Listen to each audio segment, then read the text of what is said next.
That's a hell of a fucking intro, man. What up? What's going on? Hey. What's up, guys? Thank you for joining. This is episode 19, and we decided to do something special this time. You know, we're dipping our toes into the live space, and, you know, we picked a hell of a week to do it.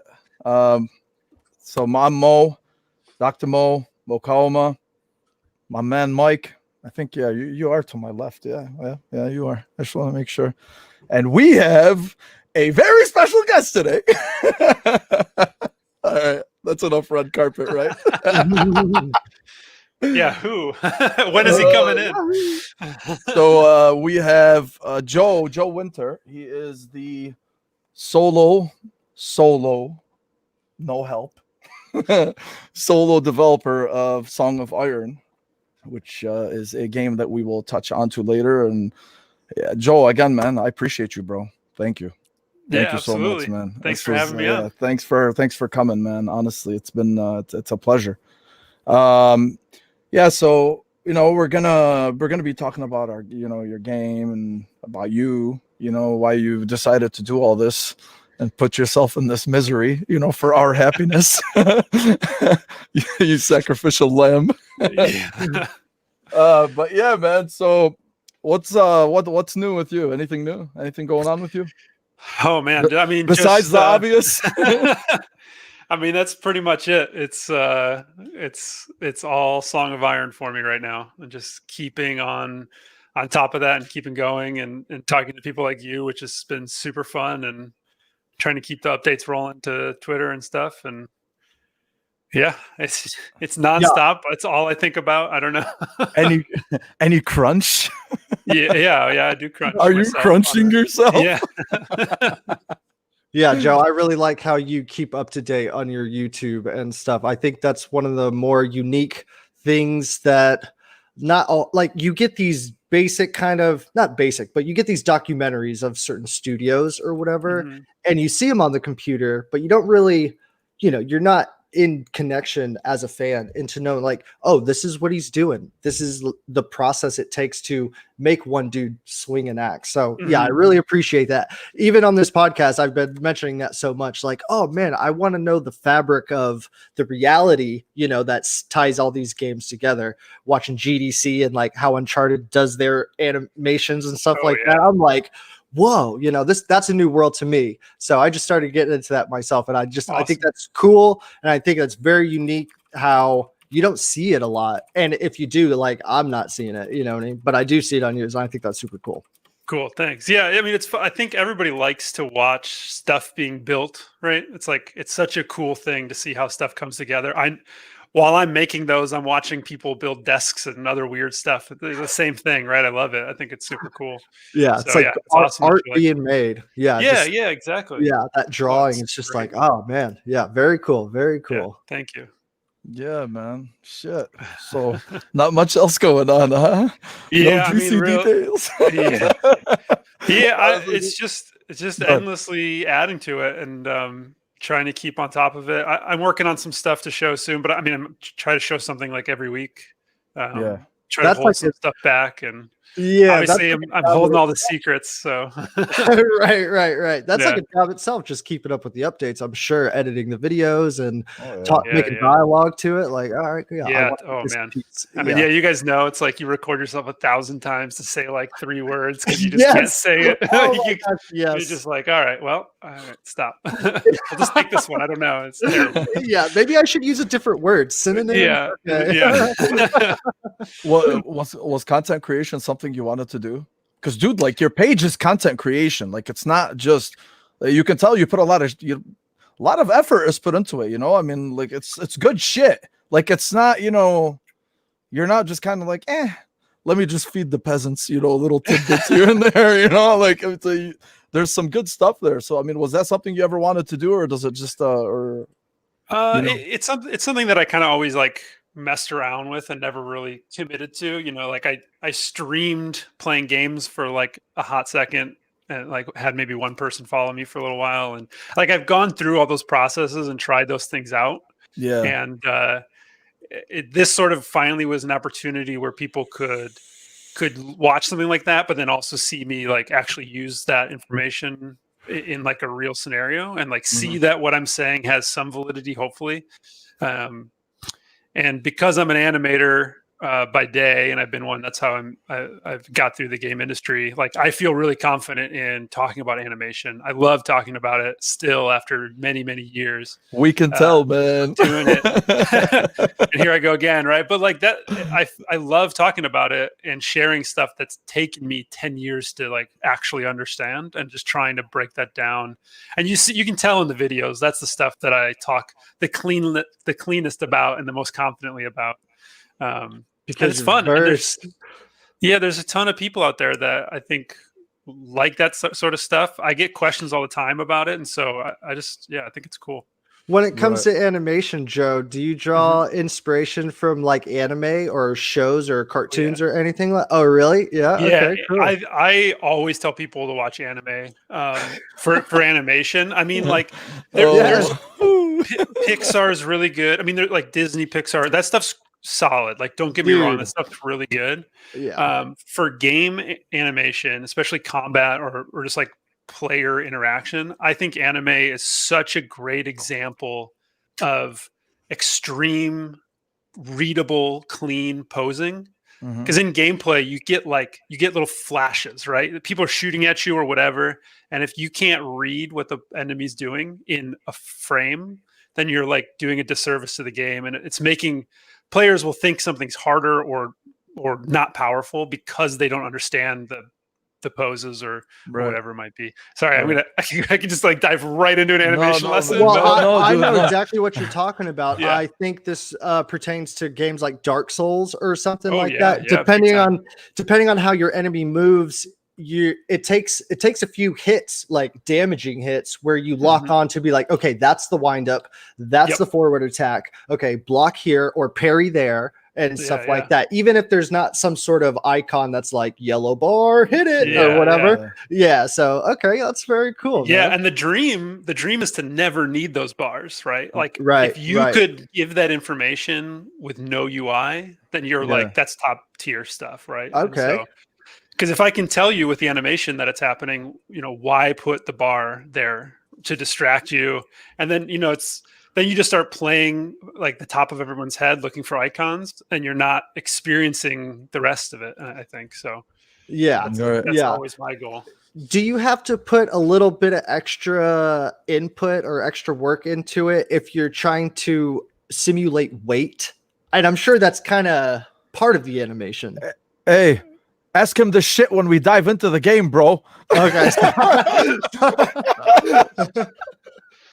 I'm like, yo, I'm trying to get some details from this guy. Anyway, man. So, so what I wanted to do is, for the ones that don't know, just your introduction. Like, when did you get into gaming, or why did you decide to be a video game developer? What's your what's your background with development, at least? Story? Yeah. I mean, I think we kind of talked about it before the show started. Like, I've been playing since Atari. The first game I really remember latching onto was the Zelda games. I think that's probably one for a ton of people. But man, like I just remember running around Hyrule in N64 Zelda just forever. And I just couldn't understand how it was possible. Like, it just blew my mind. And that stuck with me. I mean, that just sort of turned me into like a kind of artist kid who drew and wished he could be part of this world that he didn't totally understand. And I didn't quite have the understanding to go and just find out what the heck is going on. So I just kept wondering and never pursuing it. And then, I wasn't like a great kid in school as far as like,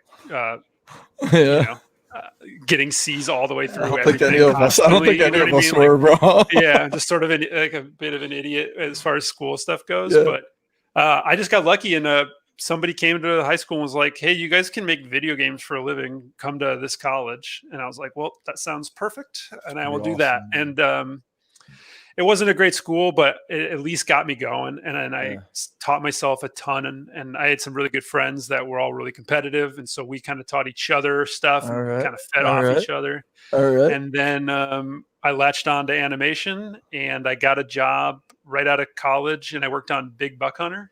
If you guys know that one. It's like I remember the arcade, that. Shotgun. I remember that. Yeah. Oh, yeah. Yeah, I worked on like the HD one, and then at this little arcade studio. It was super cool. And then I was only there for like 9 months, and then I got a spot at Cryptic Studios, which did City of Heroes. I worked on Champions with them, a little bit on Star Trek Online, and then I did a ton of the work on Neverwinter.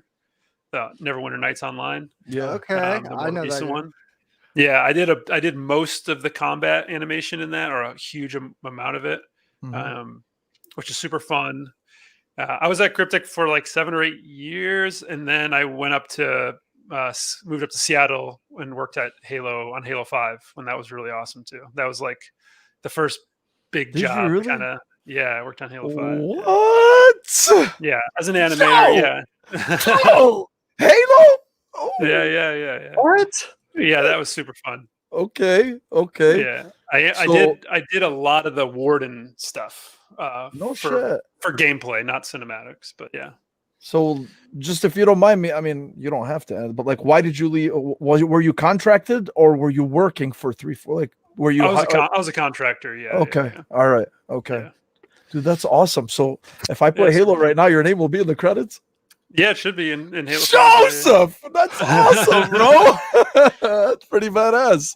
Yeah. Okay, that's awesome, man. It's really cool. I always ask. Well, I mean, I don't always ask, but I always wonder because your story. So when I was in college, I was a big fuck up. I mean, I didn't know what I wanted to do. It's not. It's very funny too, man. Like compared to my older sister, valedictorian, full ride, straight to medical school. My dad, like growing up, he was always like, you have an example in front of you, but you don't care. I'm like, I really don't. Not that easy. It really wasn't, man.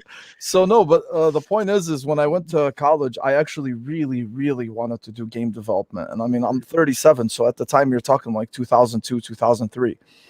And at that time, unless you worked for EA, Ubisoft, any of those big publishers, nothing really was guaranteed, right? Nothing was guaranteed.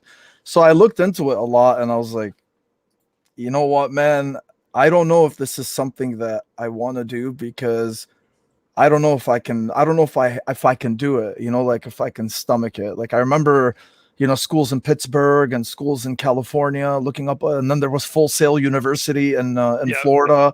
I'm telling you, bro, I remember all this shit. Like I really, really wanted to do it, but then really I was afraid at the time. I'm like, I can't get into something where I would have to always search. What if I'm not good enough, right? What if I'm not? What if I'm not good? So then I'm basically fucked. I'm out of a job. Nobody's gonna hire me. Blah blah blah. So that's why, man, I really give you credit for sticking with this, dude. That's awesome. It's never an easy thing. Those schools love to promise like 95%. I remember. I remember that shit. Best Buy shouldn't count in that. That's crazy. I remember that. Full Sail used to say, because like at the time EA Tiburon, because they're behind Madden, so they're in Florida as well. And one of the things they used to like really advertise, like, we got this person up from our studio or from our school into EA Tiburon and all this stuff, and I'm like, man, fucking spare me. How rare is that? Yeah, dude. No, that's good to know. That's awesome. So previous projects, you told me, and leading into your game now. Okay. Yeah. Which I am gonna pick the fucking shit out of your brain in a second. But for those that don't know what the game is, Mike, play that shit for them.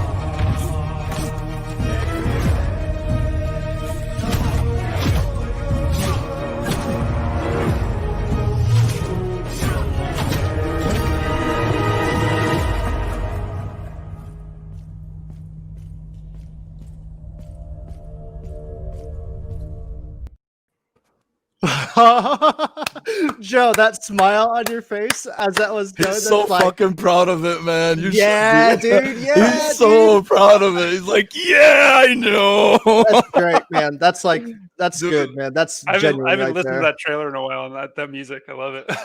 Yeah, I think that trailer. I'm gonna get to that shit in a Yeah, bit cool. because that was actually something I wanted to ask you about. But okay, so obviously, game is called Song of Iron, Mhm. and I didn't know. I'm sure many people didn't. Honestly, I didn't even know about that it existed until the Xbox Game Showcase, right? Yeah. Now, the reason why I remember it's so strange, right? Because I remember of the indies that are coming out for the Series X, I knew about the Falconeer, right? The Falconeer, I've known about it a Oh, that while game ago. looks so great. It looks amazing, right? So I was always I've been waiting for it for quite a while. So everybody was waiting for Halo Infinite. That was the purple elephant in the room, and then obviously we know what happened. Underwhelms, overwhelms, whatever. Beauty's in the eye of the beholder. But then we were watching it, and then your game pops up. I mean, it's yeah, Leo, you can drop kick people. So we then I remember seeing the trailer. I'm like, holy shit, bro. Look, man. Anything Vikings for me is literally almost, I don't want to fucking sound hyperbolic, but it's almost an automatic sale, I mean, God of War is my game of the generation. Once I heard it was going once I heard it was going on, all Nordic and shit, I'm like, yeah, that's my jam. Then you're talking about Vikings, the show. I don't know if you've ever seen it. Incredible. So yeah, a little behind, so careful, but yeah. I'm not saying a word. I'm not saying a word. I'm not gonna say a word, but yeah, Vikings and now AC Valhalla. I've kind of gotten a little stale on the AC series, but again, like Valhalla, and then the more they've been showing from it, I'm sold on it. So yeah. Seeing that itself right there, I was like, okay, fuck yeah, I don't know shit about this game, so let me start diving into it and seeing it. And that's when I started finding out more about it. But what is it that it looks just what is it that made you want to do this? This is why Mike earlier when I was telling you, I'm like, yo, chill, don't ask him everything. I'm getting to it. I love it, bro. I love it. Yeah, so what is it that made you want to go in this direction, at least, like, or this game? Why? Like, well, did you have anything that inspired you? Like we were talking about anime earlier, but why this? Yeah, so like, I mean, there's never just this one moment, right? And so I think I'm going for my glasses that aren't even here. I actually had started this totally different game, and I was just sort of having fun, goofing around, and it was a big open world survival shooter, nothing, totally different game. And it was just so complicated. And I just could feel myself like, nope, never going to be able to do this. Never gonna be able to do this by myself. Not for like, it'll take 5 years. I don't know. And so I eventually had to like, just kill that project and start something new. I've been having so much fun in Unreal, which is just an amazing engine. But I just like set down like some rules for myself, like single player only, side scroller, just because that'll simplify how much space I have to take up, heavily animated, because that's something I can do well. And so if I can take those few kind of like pillars and work somewhere in the middle of that, then I know I can finish a game. So that's kind of where I started. It had no theme behind it, nothing at all. And then as it started to just kind of become stuff, and I started building it, I had a really great D&D game like a few years before with this great story with this Viking guy I was playing. And I was like, that actually would be a real cool game, I think. And so I just brought that in and started like seeing how that would work and just kind of playing with that in my head for a while as I worked on combat. And then it just sort of like, it never stopped working as like a concept and what I was being able to kind of create in Unreal. And then I think I showed it to some people and they reacted really well to it as the Unreal subreddit. Yeah. It's like one of the first videos on the YouTube channel and it's super funny watching it now. I gotta go back and see it. I gotta go back and see it. But it's just real stiff and like you can tell they've spent like 5 minutes on each animation and stuff and the lighting, but there was, people responded still. And I was like, so I thought, okay, I actually think maybe I have something. Yeah. If I just keep putting time into it, it's just going to keep getting better. and it just kept kind of finding itself. Like I would just add, something really simple, and people just liked it. And like I had originally just had the Spartan kick, and then I wanted combat to be really easy to understand, and so I added like jump attacks. But if you basically you click the attack button, you attack. If you're in the air and you click it, you do an air attack. Simple concept, right? Right. It's like, well, the kick should do that too. Yeah. So then the drop kick comes in, and then everyone loves the drop kick. That's about it. Yeah, I was gonna say that. What gave you that idea? Like, all right, this dude needs a drop kick. I mean, like I wanted to kick people, so I had the Spartan kick in, or the 300 kick, and then literally it was just like better do an air version, and so I did an air version, and I was like, this is like really fun because it could be like a roundhouse, which would just be weird, Yeah, exactly. Vikings drop kick for sure. Exactly. Yeah. I think what I must have been watching like Lord of the Rings, I think, because there's a for the 3,000th time, there's a scene where like some orc like runs and literally drop kicks like a line of dudes, and I was like, oh, that's like perfect. Like I'm doing that. Bam. So, and it just worked. It's super fun. Were you what were you hoping to do differently with this? So like, you're telling me because I want to get to the animations later, but I mean, because you said you kept adding to it, so obviously we're seeing what you're adding to it, and then how were you trying to go different from a visual aesthetic or just from a narrative perspective? Because is the story something that like you put a lot of, I'm sure you did, but I mean, is this something that you really wanted to tell a good story, or just kind of use it to drag the game along? You know what I'm saying? Yeah, sure. So I never really think I'm doing much different. I think what I try to do is I find stuff that I really, really like and see if there's a version of it that would work with something that I'm doing. So I give a ton of credit to Inside for the inspiration for Song of Iron, as far as some of the aesthetic and some of the story, even just in terms of how they tell the story, right? Like, Inside is just this amazing game, and you feel like there's a story being told, but there's no dialogue. No one's ever telling you anything, that kind of stuff. But it's just like, it's so immersive. And I thought, what if I just made Inside again, but a Viking and Nordic world where the gods are around, and just sort of added that sort of twist to it. Other games that like give me that same feeling are, Journey, I think, is an amazing game. Shadow of the Colossus is another one to me that stands out. I mean, these are classics. Everybody loves these games, but they do such an incredible job of creating a world that you believe in, creating a space that makes sense for the world that they've created, but then never really saying anything about it. They just let you be there. And spend some time there, and then you're done. And so that was like this driving force. Like, could I do that with a Viking fighter? Which is like kind of different. It's very different than those games. But so far, I mean, like, I think it shows that it's in that direction. I hope the execution will continue to kind of work out that way. But I have a really cool story, I think, that I hope people really like. It comes from a D&D game. Again, like this D&D story, it was from a character I played. So some people know the truth of what's happening in this world. But you have to hunt down my friends. But yeah, I think it will be really cool. I hope I can pull it off. It's because it's so far so good. Story is a crazy thing, man.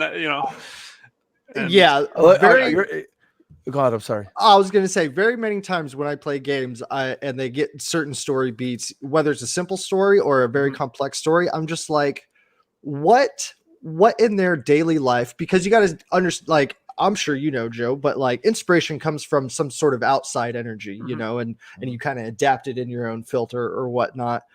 I think the immersion, if you could pull that off, Joe, I think it will work in a Viking. And I think that has a lot to do with all the little extra things like sound and like the combat crunch and the weight and the feel of it and stuff. Like Dark Souls is another one. Like you got item descriptions and stuff like that, I guess. But yeah, the inspiration from the outside of this game, I feel like if everything can connect, I could see myself getting very into it and seeing these little certain inspirations like, ooh, yeah, I like that, you know? Yeah, cool. So, Yeah. yeah. And I Awesome. think it'd Yeah. be easy to, especially to get into the, personally, when I play video games, I like to have this certain, like, oh, I'm feeling ninjas, or I'm feeling, Sure. you know, I'm feeling Vikings today or whatnot. And this game, and it's with all the Valhalla hype and stuff like that, Mhm. Vikings is just another one where I'm just like, I'm definitely going to be It's revisiting that. coming. Yeah. Yeah, exactly. Exactly. Oh yeah, man.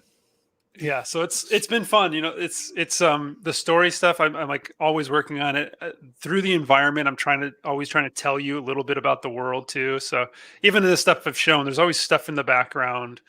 What are these statues? Why are there ruins everywhere? Like I'm just trying to tell it to you without like saying what's going on. It's just, here is the world. Everything is true to the world the whole Mhm, time, mhm. and so whatever you see is real to what's happening. And hopefully that just makes people believe it and want to play, keep going, and Oh all that yeah, kind of stuff. man. Oh Yeah, yeah. No, so far, yeah, no, so far. But the thing I wanted to get into is sure. I don't know if you mentioned it earlier, so my bad. But I wanted to ask you about how long you've been working on this. Or like at what point did you basically how long have you been working on it? And the reason why I'm asking is because like I said earlier, you're basically a one-man wrecking crew, I mean, so it's I understand it's a lot of pressure and Hmm. I mean, you can't talk to. I mean, yeah, you get ideas from your friends, family, whatever it is, but it's not like you can reach over in your cubicle and be like, "Hey, Ray," Yeah, yeah, you know yeah. what I'm saying? So you can't do anything like that. So how does that work, man? Like, I mean, how have you been able to do this? And really, it's impressive. That why I'm asking is because usually whenever you see single developer games, because of the fact that you have limited overhead resources, whatever you want to call it, you don't really see a I don't know, I guess it depends, right? Like there are rare games where you actually see more effort, Hmm. but with those types of games, for obvious reasons, you just see, not, I don't want to say minimum, to undervalue what they did, but I mean, just they can only do as much as they can.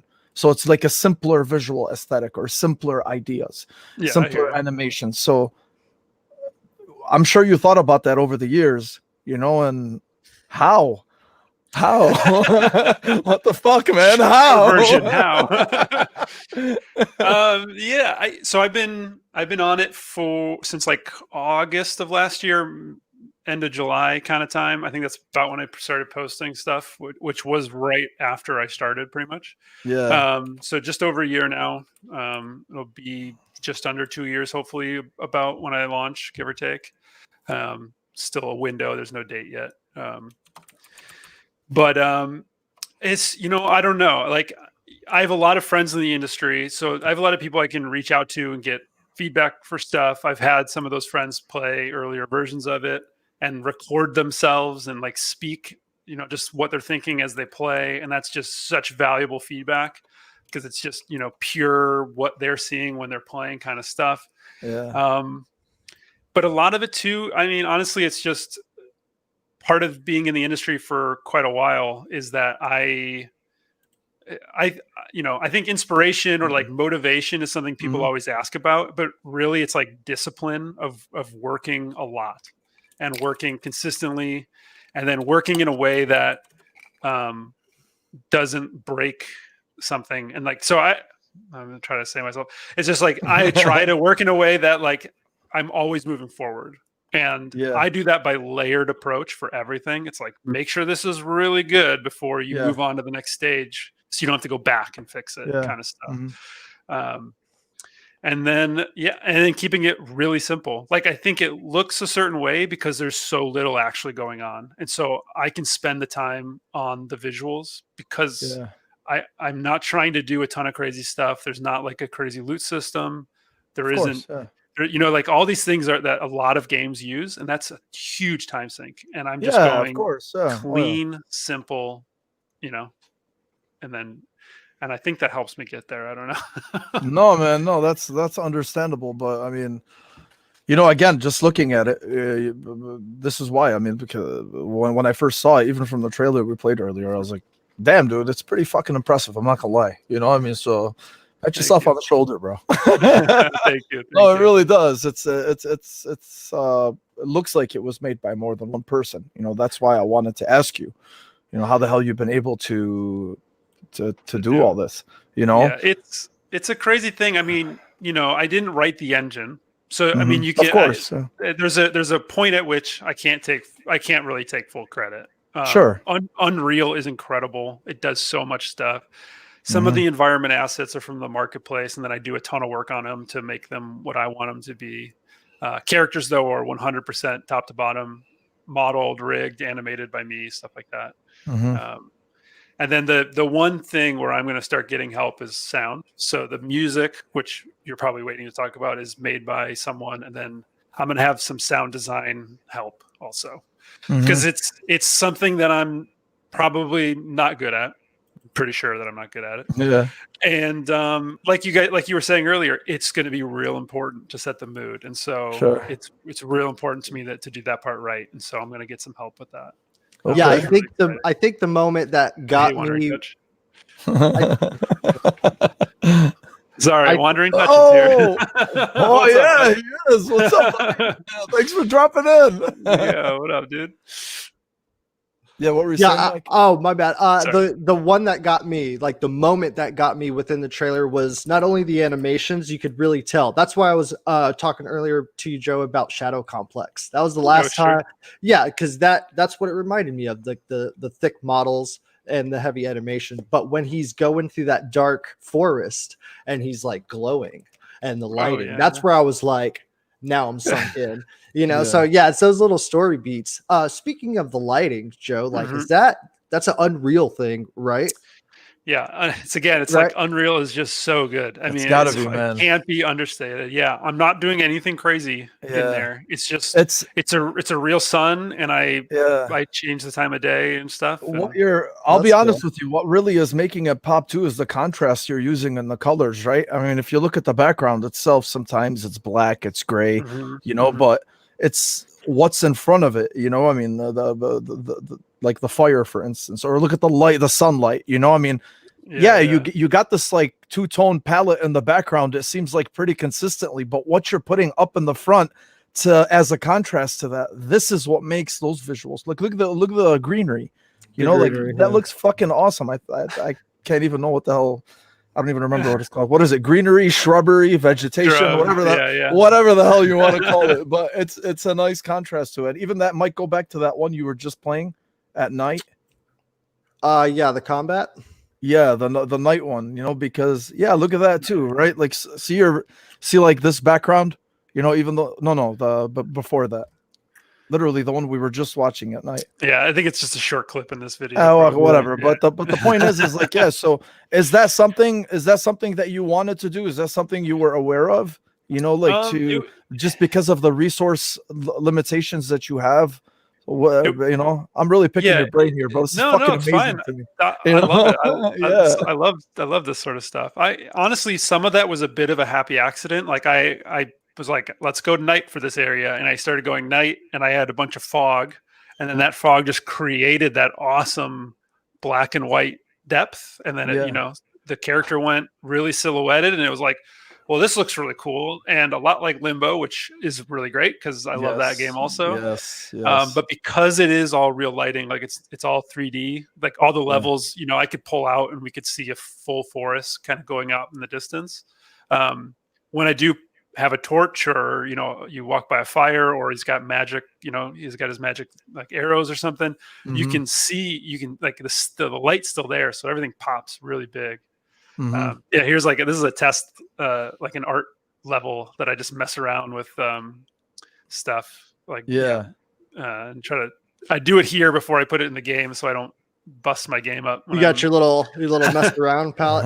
Yeah, exactly. Yeah. So Joe, the small bit I know about creating at least small side scrollers or whatever, and I don't think it was with Unreal, but the way they did it was they had layers in the background, and then they had a like time with the camera scroll, and then they had a time like that movement. Is any of that involved with your, or is that just like it just looks like that automatically because it's all real world? Yeah, exactly. Yeah, I don't do any like fake parallax stuff where Okay, yeah, thing moves faster or whatever. It's Yeah, all big things are just really far away and really big, and so they perform that like naturally because it's real. Yeah, real time. That's awesome, man. Yeah, it's cool. That's I mean, it's badass, the bro. easiest way to do it because I don't have to do any of the math. I just make a mountain, Yeah, and put right. it way out there. Yeah, that's awesome. Yeah. And that makes it even real. Are we going? We're just going side scrolling on this, right? Yep. No Again, depth like or nothing. real clean, real simple. That Yeah, is cool. exactly. Very cool, dude. Clean and simple is good, bro. Yes, it is. Yeah. Sometimes, sometimes less is better. I don't know, just lately, just I think it's because of getting older, at least for me, but I'm just preferring simpler games, more linear games, like Mafia, for instance. I played Mafia back in the day, but then I played the remastered or the definitive one right now. It was amazing, open world, but there ain't really shit to do in it. You go from mission to mission. So I thought that was pretty cool, man. It's a really good palate cleanser coming because going into November, Cyberpunk, AC Valhalla, new consoles, all that shit. So I'm trying to squeeze in these little experiences, these little, great linear experiences before fucking mayhem. The big stuff. Before the big stuff, man. Yeah, that's all I'm trying to do right now. Is have a nice, almost one sitting kind of game. I'd rather do 2, 3, 4 hours really well than do 12 hours mediocrely. Oh yeah, absolutely. You know what I mean? So that's what I'm after. That's a good point. That's a great point. But I wanted to ask you, the song in your trailer. Where the fuck did you get that from? Did somebody compose it? Did you find it? Somebody made it. Yeah, so Will Ghost, who's going to be the composer for the full game. I think I just announced that like 2 weeks ago. He sent me that basically, just about that, as like hey, do you need music? And he sent that to me. And the singing, like the throat singing through there, is actually him. He did all that stuff. He found like this really cool Nordic poem and he turned it into lyrics and sang it. He did the music for it. And we tweaked it a little bit here and there to like really get what I want out of it. But I mean, it was 80% of the way there. I heard the singing and I was like, is that you, man? Or did you like, it was kind of this, like, this sounds really cool. Like, did you take this from somewhere? Like, where's this from? Yeah. And he's like, nope, found a poem. I just did this. Like I had a few beers and who knew I could like throat sing or whatever. That's badass, man. I love it, man. I am so excited to have him on board because it's just like, that's exactly what I want. If I could have picked something, that would have been it. And if the entire soundtrack is going to be like that, please release some type of digital soundtrack, please. Yeah. There will be people. There will be people like me who will pay for that type of shit. Please. We're gonna do it. Yeah. That's awesome, man. Good shit. Yeah. That's good shit. That's super excited about it. How many tracks? That's a good question. I don't know yet. I know. I keep using like God of War soundtrack, which is incredible, as like a good reference. Banner Saga has an incredible soundtrack, so good. I just like kind of try, like I've never done a soundtrack for a game before, so I'm kind of like, I don't know, what do we need? Let's find out. Dude, I mean, you're using pretty good examples. That like the God of War soundtrack is Bear McCreary. Oh, he's incredible. He's a great composer. Yep. So, and no, it's not because I love God of War. The soundtrack is great. It can be both. It could be both. Okay. Yeah. Everybody knows I'm biased. Yeah. Man, no, that's awesome. That's I can't wait to hear more of that. So the other cool thing that I noticed too, once I started, once Mike and I actually started looking into, your game more at the time when it was announced and whatnot, your transparency, right? So we noticed you've been putting for a while now. You put these progress videos, and I love how you do the progress videos because you always it's like you let the people who are following you know exactly what it is that you're working on, right? You talk about animations, you talk about different methods that you're doing, whether it's whatever the hell it is, right? Anything that you want to add to it, you always make videos. I saw like combat changes, armor, terrain, when you took it out of prototype and into production. And I think that's cool because, on the one hand, I know, you're a startup developer, 1st gig. So these are the kinds of things that really make you stick out in the community. And that's awesome. So regardless though, not every developer is like this, especially like the bigger developers who don't really give a shit, right? So why did you decide to be this transparent with your, because why I'm telling you this? Because you don't have like a Kickstarter. You know what I'm saying? Usually these types of updates come with Kickstarters. The people who are expecting, the people who are like, okay, shit, we have all these people who backed our project. Let's update them, right? It's like it's an obligation. Yours doesn't seem like it's an obligation. So why did you decide to go on that route? The transparency. Yeah, I think initially it was, so from the animation background, all we do is to get feedback. It's like a constant thing. It's totally like put into our heads because that's how it's so easy to kind of like lose where you're at and like see an animation differently than everybody else sees it because you've been working on it. And I took that exact same mentality into this game's development. And so I just sort of started posting like, hey, what do you guys think of this? Before it was real at all. Like before I really thought anything was going to happen, I was still just goofing around. And then people would give me feedback from that, positive or negative. It didn't matter. It's always good. And I just sort of never stopped. And it was just something that people always responded really well to. I mean, I know I love watching people make stuff. And, I think, and I watch people do it all the time, whatever it is. And I just thought it'd be really cool to see it. I know a lot about the process here, like one way or the other. And so I just wanted to keep posting stuff and post more of the behind the scenes sometimes too, right? Like showing, we saw it a little bit ago, like that was just an animation right in Maya that I was working on. Compared to just always showing clean game clips and stuff like that. And I showed some climbing stuff at one point with all of the debug on. So you see all these line traces and spheres floating around the guy.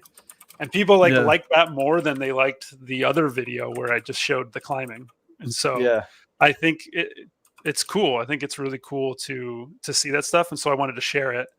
And then you like with the more tutorial-y kind of stuff, I get a ton of information from YouTube, from people online that's helped me get through the project. And I just sort of felt like it'd be good to pay back some of that stuff. There's so much good developer and like blueprint tutorials, but there's not a ton of people talking about how to make animation and how to make good animation or like gameplay focused animation.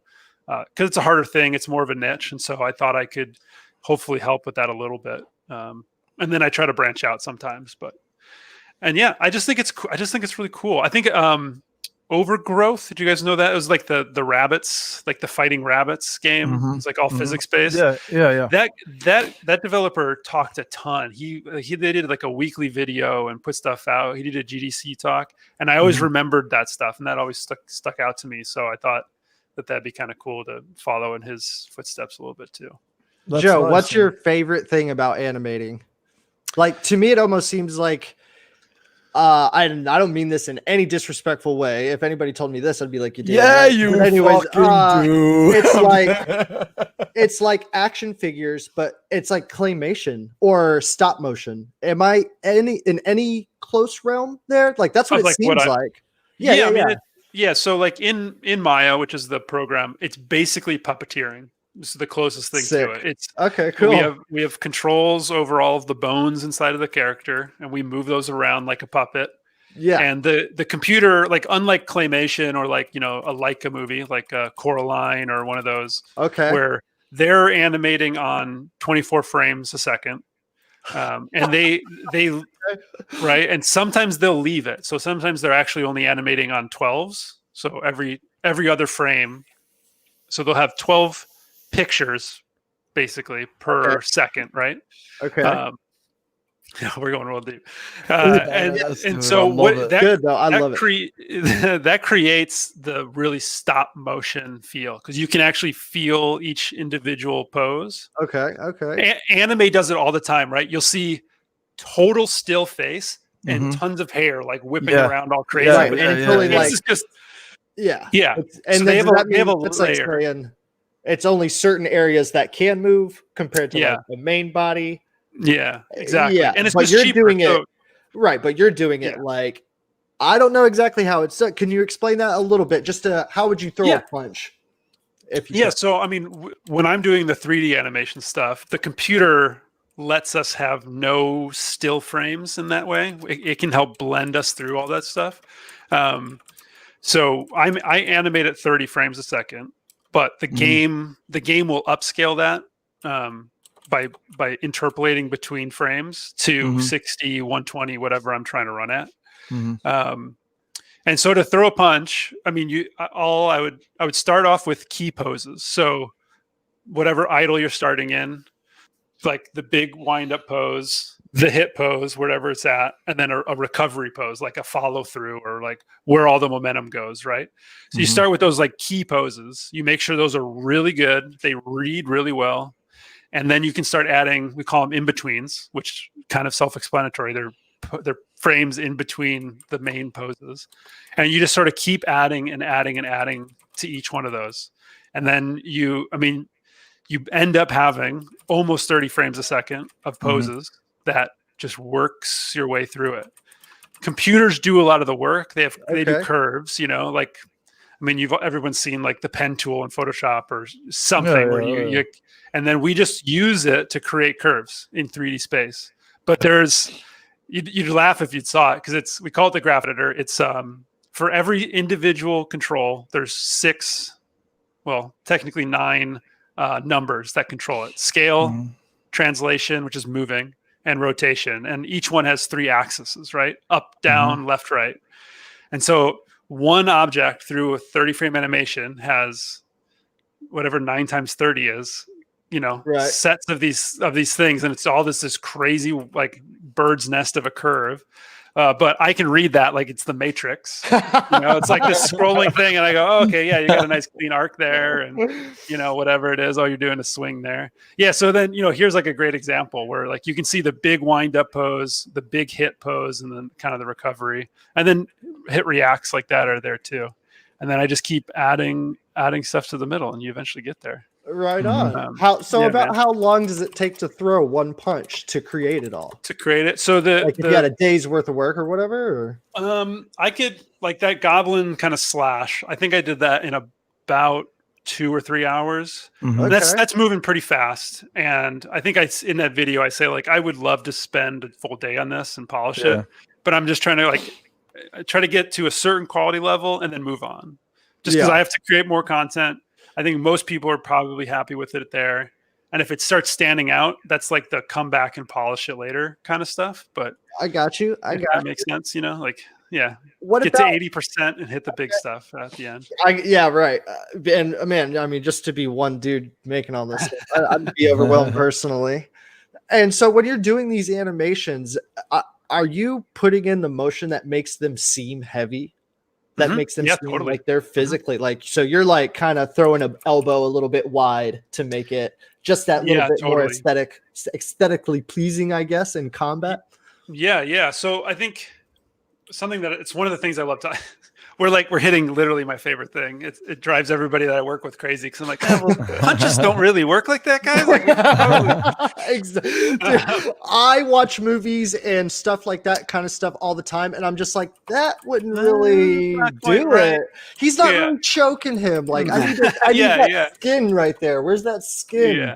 Yeah. With a punch, a great analogy to a punch, it's probably easier for people, is like a baseball swing, right? Everybody's seen 1,000 baseball swings, and it's like hips first, chest goes way out ahead of the arms, and then the arms are like a slingshot Like Yeah. no power comes from arms in punches, in baseball swings, and any of that stuff. It's all coming from the legs. It's all coming Just from the like in core. real life. Like, I mean, yeah, like in real life. And that's just where the weight comes from. It comes from doing it the right way and not cheating it at all. People accidentally lift the feet that are giving the power all the time. You know, like Yeah. the foot that's in the back that should be driving is like off the ground. And you're like, well, that's going to feel weird. You know, without even realizing it, it's going to feel wrong. And people will a lot of the times understand that it's wrong, but they'll blame it on something else. Which is always so that makes it like listening to feedback from non-animators is always like a translation thing where you go, what did you say? Like, oh, it felt bad. Okay. And then you go, oh, the foot's off the ground. Perfect. Why did it feel bad? Okay, cool. Yeah. The enemy feels like he's really weak. You're like, well, he's doing 100% of your health and damage. So it can't be that. Like, what is actually the problem? And then you got to go find it. It's super cool. Fucking awesome. Do the animations, sorry to get into this again. The animations have anything to do with the weight compared to the controller? Like, and I'm sure is that all animation? Like, I mean, it feels good in the hand. Like when I push that button, it responds. You know yeah. So that's like, that is the magic sauce is real life is much slower than video games because you want it to respond right away. Right. Yes. Like, jumping is a great example. Like you don't want to wait for me to like wind up for a jump. You want to just jump when you hit the button. Yeah. And so we try our best to sell the weight, but still have the reaction time. And so a lot of times, a lot of the weight will come in the ending of the animation. Like the follow through is real heavy because we want you to feel like it was heavy, but still be responsive. And so that, like hitting that perfect, like that line is tough. Oh, I bet that's where all the magic comes. Yeah.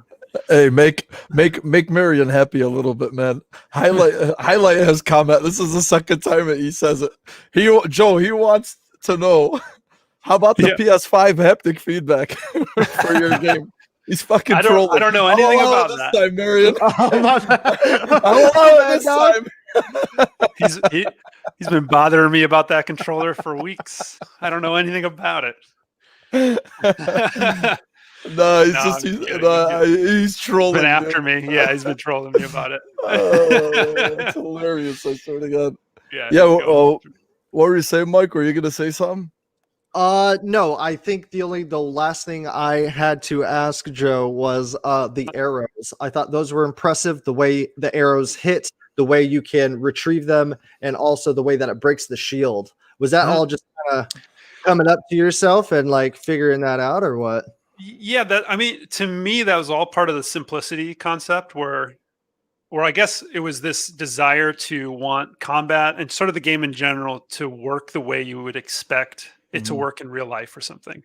So if I shot an arrow into the ground, I should be able to go pick that arrow up. Yes. There's so many games where kind of have these rules. They're trying to like restrict the player in a certain way to force a certain type of gameplay. And I just wanted to set a few rules that are really simple and then just obey them for the entire game. And that's, anything you pick up, you can throw just about, like any of your main weapons. You shoot the arrows, you can go get them if they don't break. That kind of stuff. Everything can be broken.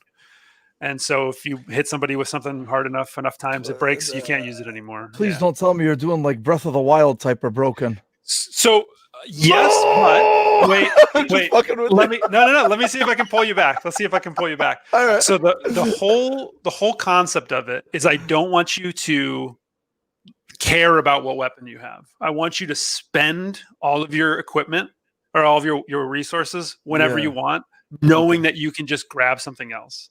Okay. Like the fire axe is actually a fire gauntlet that lights your axe on fire. So you'll never lose the fire thing once you have it. All of that stuff is in your gear, and that gear will be permanent.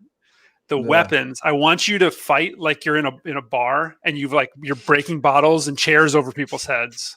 And those are your weapons. That's how I want you to think about the combat. Yeah, I'm tracking on that. All right. Yeah, it's funny you mentioned Zelda too, Mo. I literally played that earlier today, and I was doing some stuff, and it was a challenge where it's like you got to keep all your equipment together, and if it breaks, you basically lose the challenge. And my sword broke, and I was like, and I literally got off of it after that. But And that's one of the thing about Zelda that I agree with you, Mo. Like, it isn't the best like concept, but now that you explain it the way you do, Joe, I'm so feeling that and that fits with the Viking and their kind of fighting style, I suppose, is just kind of win at any cost, don't matter, pick up a broken stick and jam it in their throat if that was the case or whatever. So yeah, totally, exactly. I mean, like just the idea of like throw the axe, that sounds awesome. But then your axe is gone, what do you do? And I just thought, who cares? Grab anything else and hit him with that. So and you're that basically. So we're looking at multiple weapons here, then. Yeah. Oh yeah. Yeah, maybe. But maybe. Maybe. Right on. Right on. So you don't want us to become too dependent on one weapon, basically. No. You want every weapon to feel important. You know how like you play some games, and you're just like, whatever, Like even me, like a huge God of War fan back in the day, I fucking hated the extra weapons, so I never used to mess with them. Sword of, like all what the fuck was it called? Sword of Artemis, or I can't remember what the hell it was. And then they had all the different chain weapons. I just didn't care because everybody wanted to play with the Blades of Chaos. The only time actually is the new God of War. Like when you actually, you know what? Yeah, that's a good example. No, I can't say anything just in case nobody played it. No, I can't. I sure, can't. But you know what I'm saying. I know what you're talking about. Yeah. You know what I mean? That's awesome, dude. That's cool.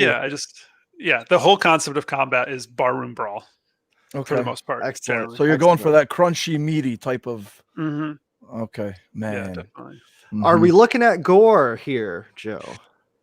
I don't have it right now. I think I'm on the wrong end of being mature, and so maybe I just let it go. But we'll see. I haven't totally committed to it yet. Every once in a while, and I know people say it, and I don't disagree. Is like it'd be great if I could just chop this arm off, right? Like it'd be pretty great, But it's like it's just a rating thing. Like I'm so close. Do I just try to be teen? But I don't know if I can be because of how long the arrows are like in heads and stuff. I think I might already be like way gone. And if I am, then I might add some more, but we'll see. Undecided still. Hey, while we're on the topic of Vikings, I want you to highlight Angela's boy, please, because I think that warrants it. Because I am a huge God of War fan. Anyway, no, you know what though? I wanted to. Yeah, that's right. And see, I just you hit me right here with that boy comment. I love it. You know what? The other thing I wanted to ask you, Joe, about the dude. So I want more clarification, if you could, about the continuous way that you're building this game, and I hope you can make me understand it better. So there's I think, Mike, we have a video of it. Yeah, this one right here. So I was watching this video and you were talking about how you made this. Is this the entire game? Is this how you're building it? Is it one? It's one continuous. Far enough. Yeah, I think. Okay, so you're looking at the whole game pretty much. Okay, so are you going for like one continuous, like, I'm gonna say it again, I'm sorry, God of War-esque type of shot where there's no breaks, or like am I tripping, or is this actually? No, you're totally right. Yeah, fucking awesome, man. Yeah. Tell me more. I knew it. So yeah, how did you decide to do that? It's a little bit from the inside, which does it also really well. And it was just this. If I can just have why interrupt you if I don't need to? Yeah. And I think, the current gen can do it totally because inside works, but the next gen wants to be just non-interruption gameplay. And it's like, if they're going to give me the power to do it, I'm going to do it for sure. And it's just, if this is a 2 to 4 hour experience, I should be able to avoid load screens. I should be able to sit down, and you should be able to never leave the game ever. There's gonna be no cutscenes to interrupt you, nothing like that. There's no loading, nothing like that. And I just wanted it to be clean and be immersive, and that's a key to it, right? The last thing you want to see is just like a 2D image for 20-30 seconds. Yeah. Wow. Yeah, that's and Unreal's awesome. Dude. It's all Unreal, man. The tools, it's amazing. Yeah. Holy And shit. the way it works. So if you want, yeah. since we're talking Yeah, about how games please. work Yeah, really yeah. Oh, hell yeah. Fuck. Shit. So I mean, so it's called level streaming. So it basically means like it tries to load levels as you get up to them. So yeah. you know, as you're coming to the edge of a level, you leave a volume, and the volume says like, all right, next level's coming up, and so it starts to load that level. Basically, I mean, you've seen it happen in games forever. People go into elevators for like 5 minutes. It's because they're trying to load the next level without telling you. Mass Effect. Mass Effect. Yeah, Mass Effect 3, right? Like, how big is this ship, guys?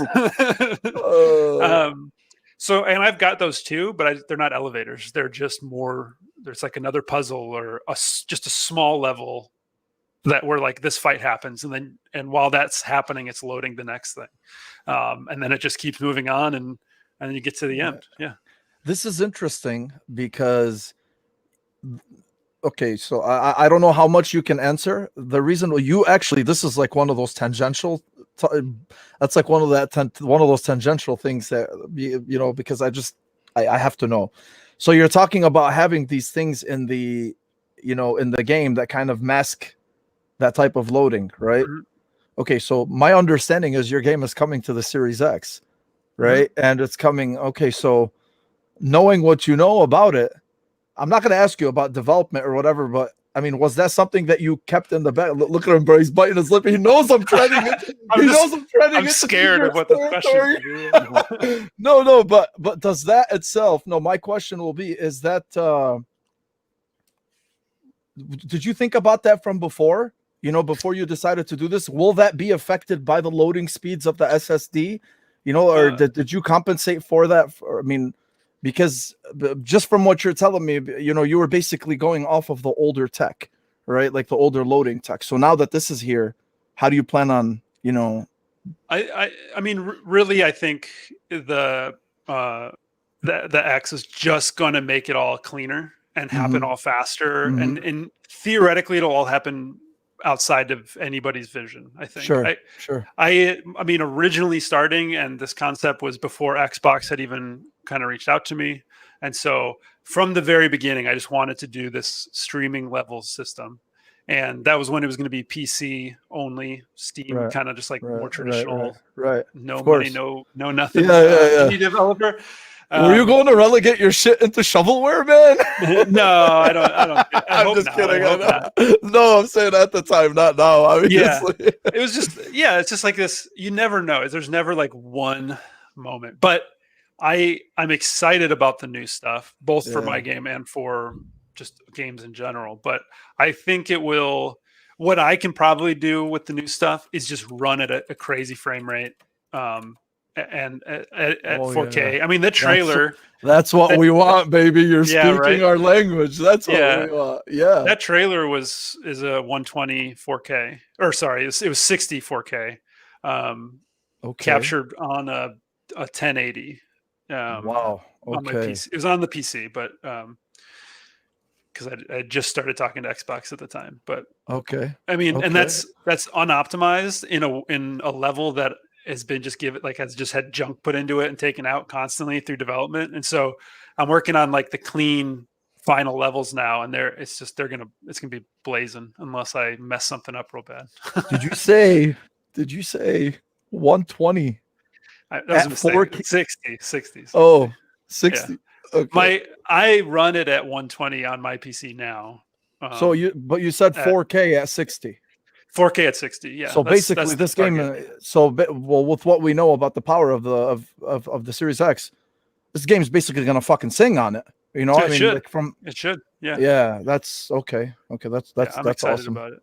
It's this I don't want to promise anything because it's scary because I gotta get there and make sure that I can manage all that stuff, and then I mean, games on PCs have been flexible forever, so being able to be flexible for the X1 through S and X should be no problem, but it's just like it's a little bit of uncharted territory for me, so I have faith that it'll work because all these systems are basically PCs and it should be fine at this point. But plus and then you're gonna have to do all the optimizing, right? Like yourself. Okay. Yeah. You poor bastard. This is, I'm I mean, this is, sorry. it's fine. I love it.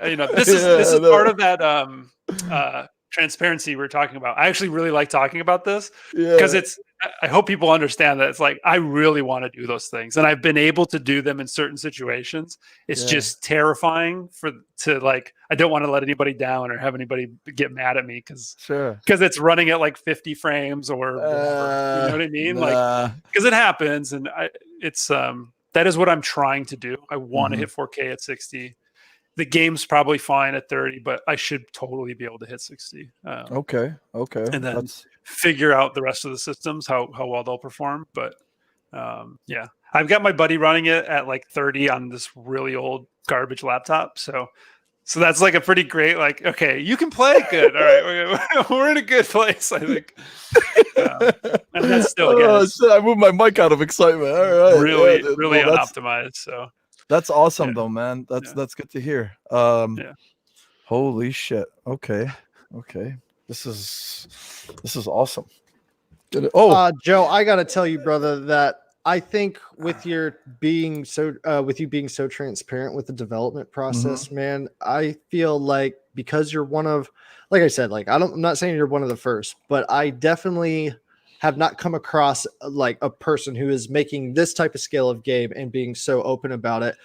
Dude, I really think that you, even though it might be difficult at certain times, I think you're really going to inspire like other younger fellas or gals that are, thinking about getting into the realm of creating games, like many a times, like I got a little bit of that in me where it's like, oh man, like what is this stuff? Like I want to make what I think in my mind. I want to make that real life. You know what I'm saying? And if video games or like we were talking about stop motion and stuff like that, if that's the way to do it, then go ahead and do it. I mean, it's one of the reasons why like I started doing this kind of stuff was like, man, I want, what inside I want it to be real. And I think you being transparent with your development process will inspire the next generation of creators. You know what I'm saying? Yeah, man. Yeah. Thank you. Especially that video too that you put up, about how to market your game. See, that's what I was asking you in the beginning. I'm like, dude, like you were that's very insightful. I mean, especially coming from, you worked on bigger games and now you're doing this alone, and this is like more a personal project for you.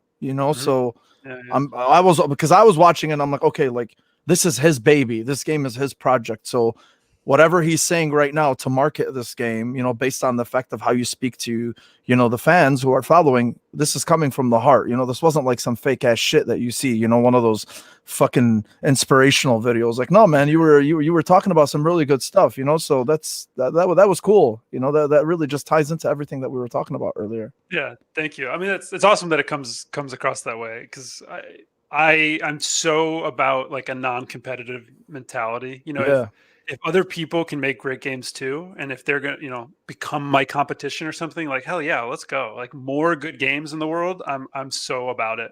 And it's only going to help everybody and gamers in general and stuff. That push. Okay. Yeah.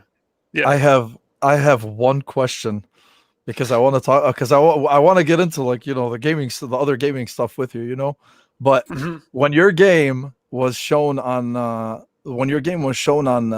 Xbox Game Showcase. So Xbox had said, and answer only as much as you can, okay? Because I'm not going to whatever. But they had said every game that they showed was going to be on Game Pass.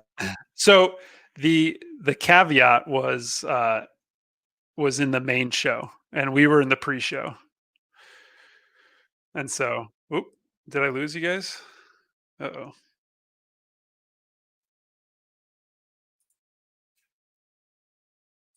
I think I lost you guys.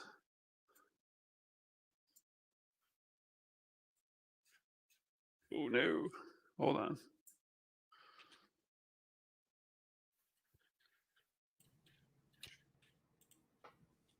What's up? Did we lose Mo? Oh, hey. Okay, I hear you now.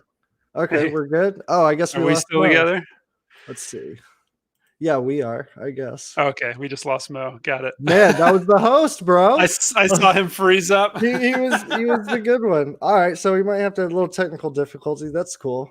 So, no Joe, I do want to talk about your game a little bit more, to be quite honest. Yeah. Yeah, what so that trailer that we saw earlier, that was in March, man.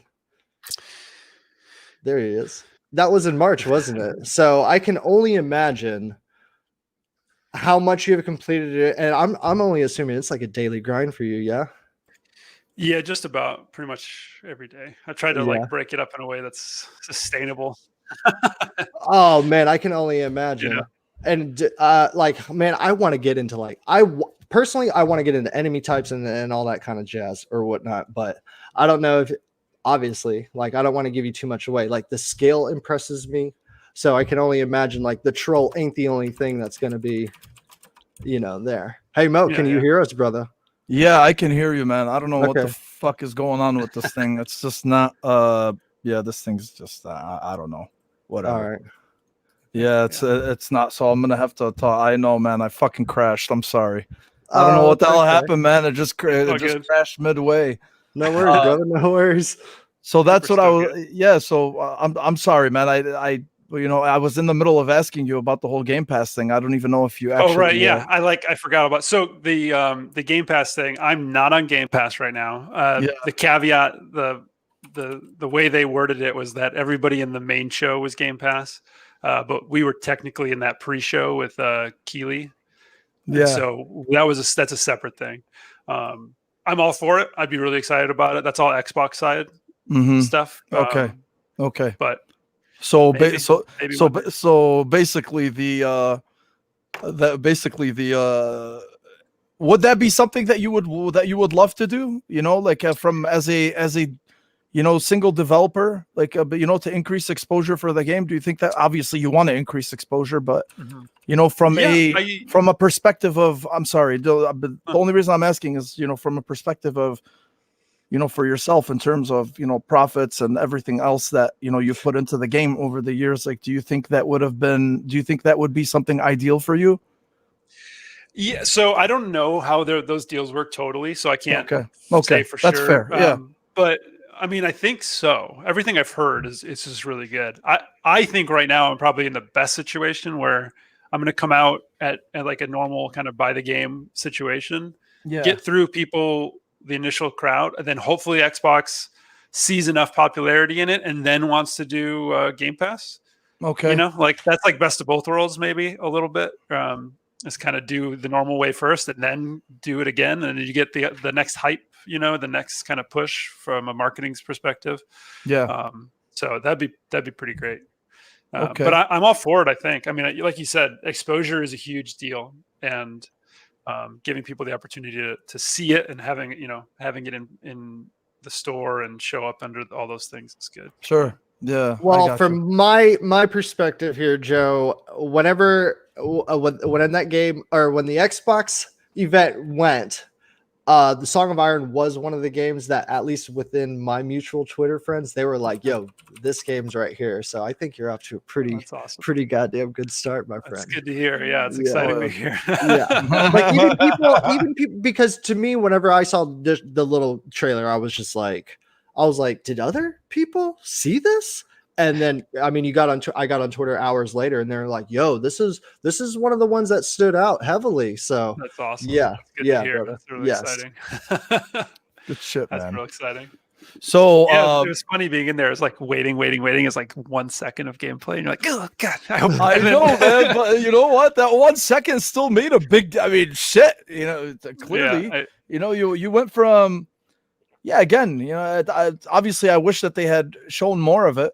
I mean, especially because, the entire fucking, the whole Halo thing just kind of, as I was watching the showcase itself, I'm like, yeah, all right, whatever, I mean, but then this thing popped up, and I'm telling you, I got curious right away. So that's good. Despite imagine if you had like 10-20 seconds of gameplay. Oh, if the whole trailer played or something? Yeah, dude, that would have been amazing. Yeah, hell yeah. That would have been awesome. So no, man, that's good. And the more, yeah, dude, this is great. Honestly, it's you're definitely going in the right direction. Yeah, that's awesome. So I don't have anything to ask you about the game, Mike. I don't know if you have, because I want to pick Mike. I want to pick Joe's brain. I pretty much got all my stuff out for sure. Yes. Okay. Well, then what we'll do is we'll start jumping into some of the stuff that happened this week in the gaming news. Joe, I know you're busy, you do a lot of shit, but at the same time, like you still keep up with everything, I'm assuming, right? For the I most try part. to. I try to watch guys like you or Wandering Dutch and see, I keep up through the boom, through those kind of crowds as much as I can, but there's a lot of heads down going on for me. Trying not to get caught up in any Twitter battles that people are having with the wall and all that kind of thing. Which seems to happen a lot, but I try, so I'll do my best.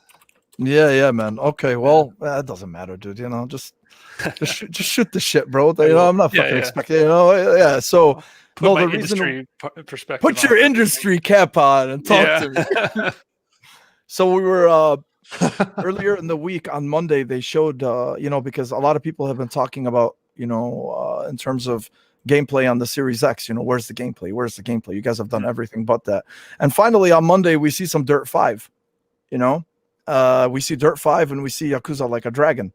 And I mean, I have this thing, for I have actually, man, just to kind of drift off topic. I think my problem is because so Ainsley's mentioning it.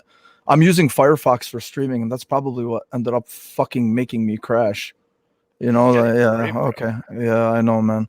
So they finally showed it on Monday. They showed gameplay from both of them, and there was performance breakdowns and for initially for Dirt 5, and then some people, you were talking about it earlier, this whole all this bullshit about all this console fanboying and whatever, and the funny thing is to me is when they were showing Dirt 5, we knew that it was in an unoptimized state, or we knew that it was an old build and whatnot, and for what we were seeing was still impressive, and even Digital Foundry had said that they were impressed by what they had seen, but for some fucking reason, this ended up turning into some type of anti-Series X thing, which I think is hilarious, by the way, because they're just like, look what your console is capable of. I'm like, look, motherfucker, it's a multi-platform game. Like, what are you talking about? So I really did like the options that they gave. If I remember correctly, it was 1440 and 120 frames.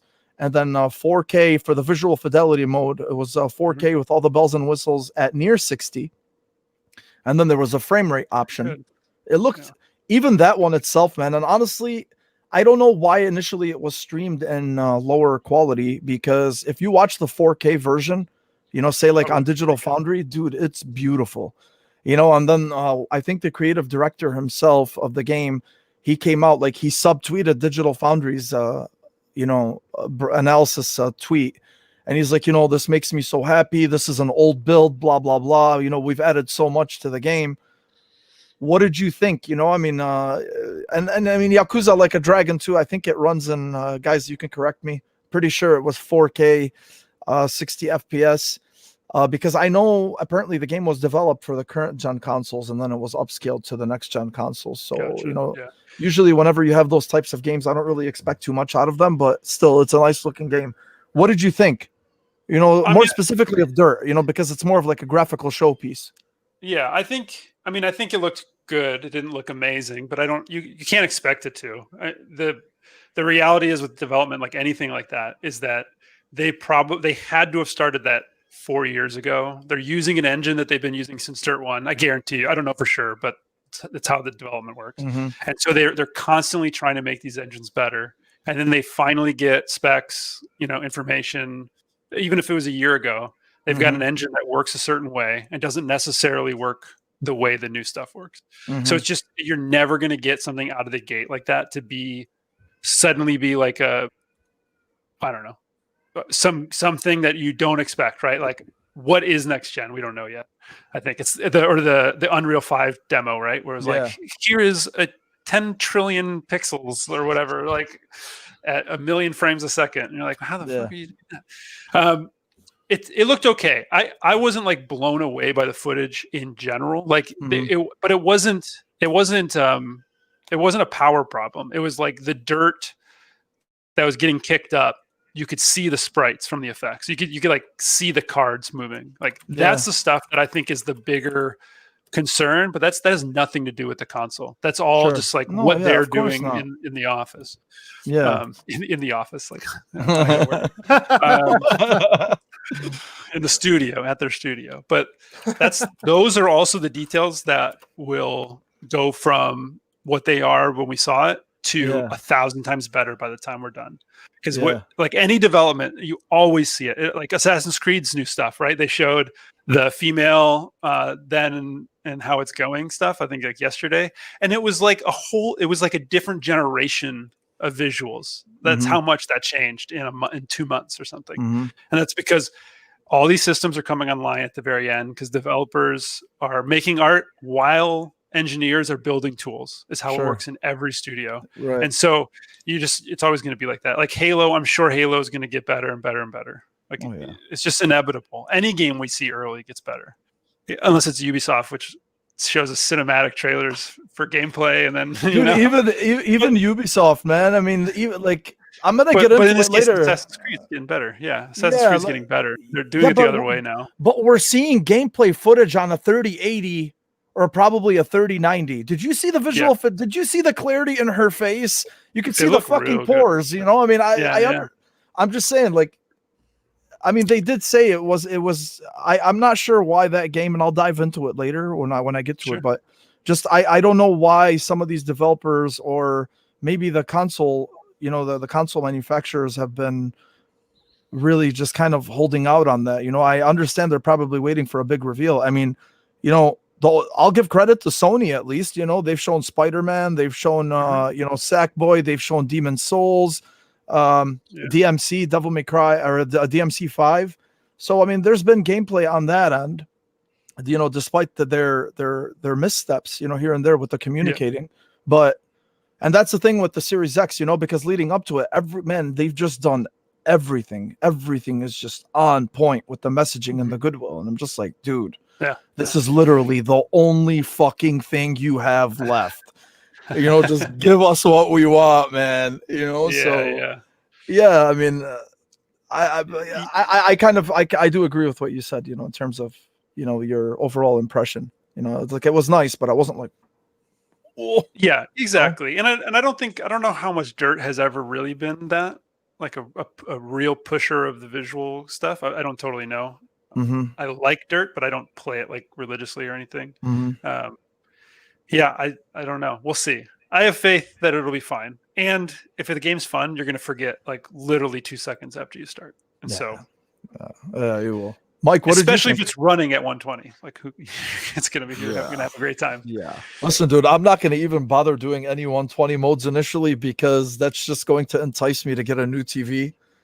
And I'm already thinking about it. Right? I'm already thinking about it. You know, Ainsley still fucks with me here and there. You know, Porsche Power from Season Gaming.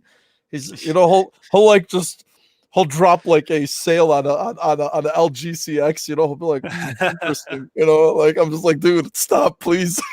I need to wait a little bit. It's very, very enticing. The thing is, too, is like because I gamed on PC for, you know, like for several years. You know, I loved, you know, that's why like jumping into I'm really excited for this gen is because these are good options to have. You know, I played plus 60 FPS, you know, as many PC gamers have, you know, and as many gamers have in general. So it's nice, man. You know, like, I mean, it's nice to see. And the fact that we're going to have those options moving forward, this is a huge step in the right direction. Oh, it's going to be great. It's going to be great. Mike, what did you think, man?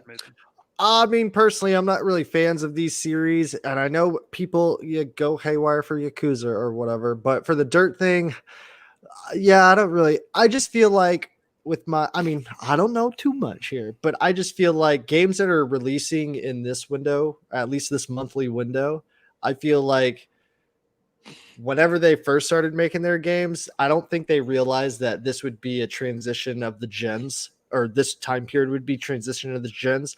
And because there's not a lot of games coming out, so the games that do come out, everybody's kind of like zeroed in on it and was like, oh man, this doesn't look next gen. And it's like, well, Yeah. buddy, next gen doesn't come out for another month, brother. So Yeah, know. that's true. Mhm. kind of thing. Yeah, that's pretty much all I got, man. Yeah, I got you. Well, we'll see. Over the next few weeks, they're going to reveal more, and I'm sure a lot of our Yes. questions are going to be answered. We'll keep getting more. Yeah, I mean, we've seen yeah. Gears, right? We've seen. I mean, it's Gears 5, but it's like crazy It's good looking. so nice, 4K at man. It is 60 or whatever so they're running nice. it at. God, Yeah. it's so beautiful. We can look at that as the Oh, yeah. beginning. Absolutely, Yeah. man. Oh yeah. Yeah. So today, Xbox, they said, I'm sorry, no, this a few days ago.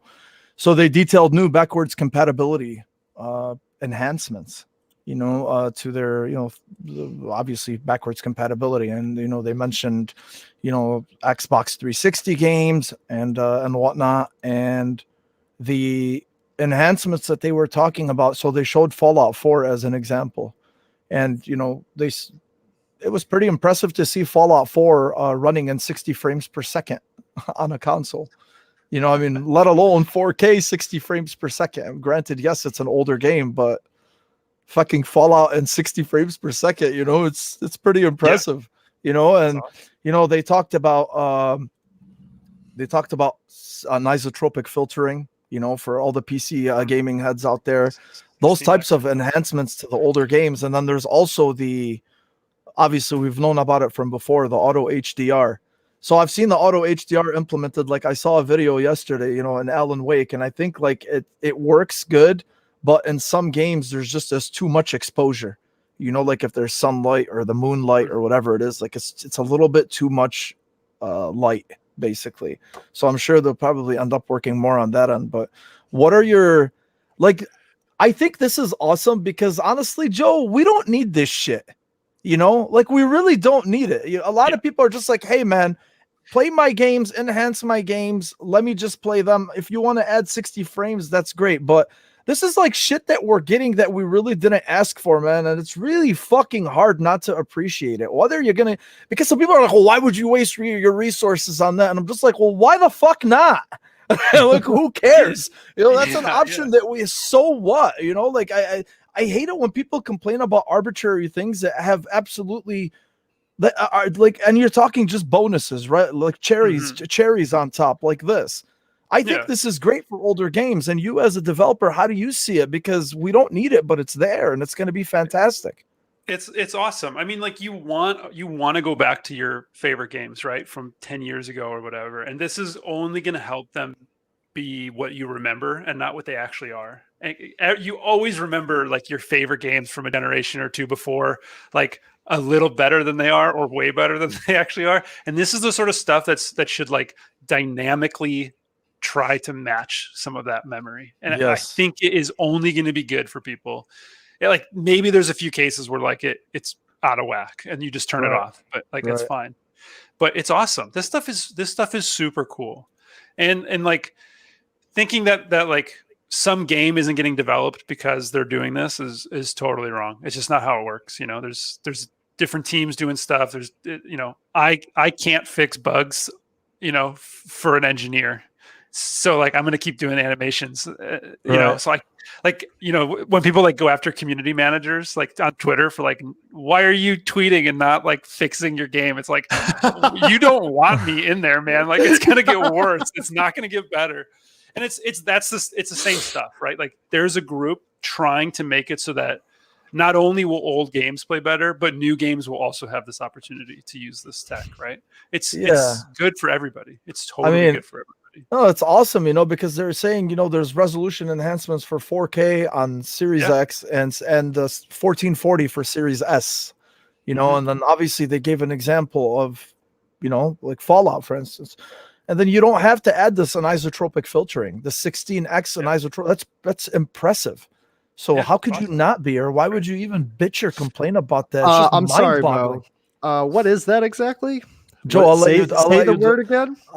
We have a developer here, man, so I'm gonna take a back seat. I'm an animator. You are a developer, boy. You are making a game. The super simple version of it is it has something to do with the way we render and the layers we're rendering on, and then trying to blend across those little lines like between a character and then the background, right? And without it, you see all the jaggy pixels that the screen has or whatever. Oh, And okay. then as things lower resolution, so you see all that with none of that on. You see it the most where you can see it really easy is really detailed textures or like trees with leaves where it's a lot of like moving individual pixels where you can see it like shimmering, shaking, and it doesn't feel right. The filtering tries to hide all that stuff by doing cool math that I don't really understand. Okay, I'm tracking. So it will try to make this a really clean, crisp line on my shoulder to the background, stuff like that. Man, it's a major resource, which is why a lot of like pro gamers, you'll see when you see people playing like League or in the old days like StarCraft and stuff, it's like, why are you playing it like the worst possible resolution, everything? It's because it is a big resource for machines. But so that's where it all comes from. It's a lot of it. From the what is it? The master race. It all trickles downhill. Resolution. Like, okay, that makes a lot of sense though. Yeah. Like culturally, I guess. Yeah. So anyway, man, I think this is an excellent bonus. So it's all good. It's all good. Yeah. Yeah, absolutely. So Joe, are you a Borderlands fan? I have not played any of them. Okay. We have one of our buddies here he was in the chat, Leonatus. He's a huge Borderlands fan. So the cool thing is they are bringing Borderlands is getting enhanced for the Series X and for the PS5, and it's actually pretty impressive, man. They are doing 4K 60 frames per second, single player and online. This is on the PS5 and the Series X. Awesome. 3 and 4 player split screen, 2 player vertical split screen, and it's free to current gen owners who own the next gen consoles, which is huge. So it's good to see this parity, in terms of like some of these games, because really for me, just from a selfish perspective, because I've always owned both consoles and I always will until the day I die. But like for me, it doesn't matter. If it doesn't play good here, I'll play it here. But it's good for me because from a selfish perspective, I don't have to hear about this shit, on Twitter. 4K 60, we can play it in whatever 4K 120 or whatever it is. So, but the thing is it's nice to see it because because of the conversation and how it's been, it's like, oh, PS5 is underpowered. Like, no, it's not, man. That's just this is all fucking fanboy bullshit. It's not, so seeing this and seeing Destiny, even Destiny today, they had announced, a 4K 60 FPS next gen versions for both. So I just wanted to, I didn't know if you were a Borderlands fan or not. Mike, I don't know if you're a Borderlands fan.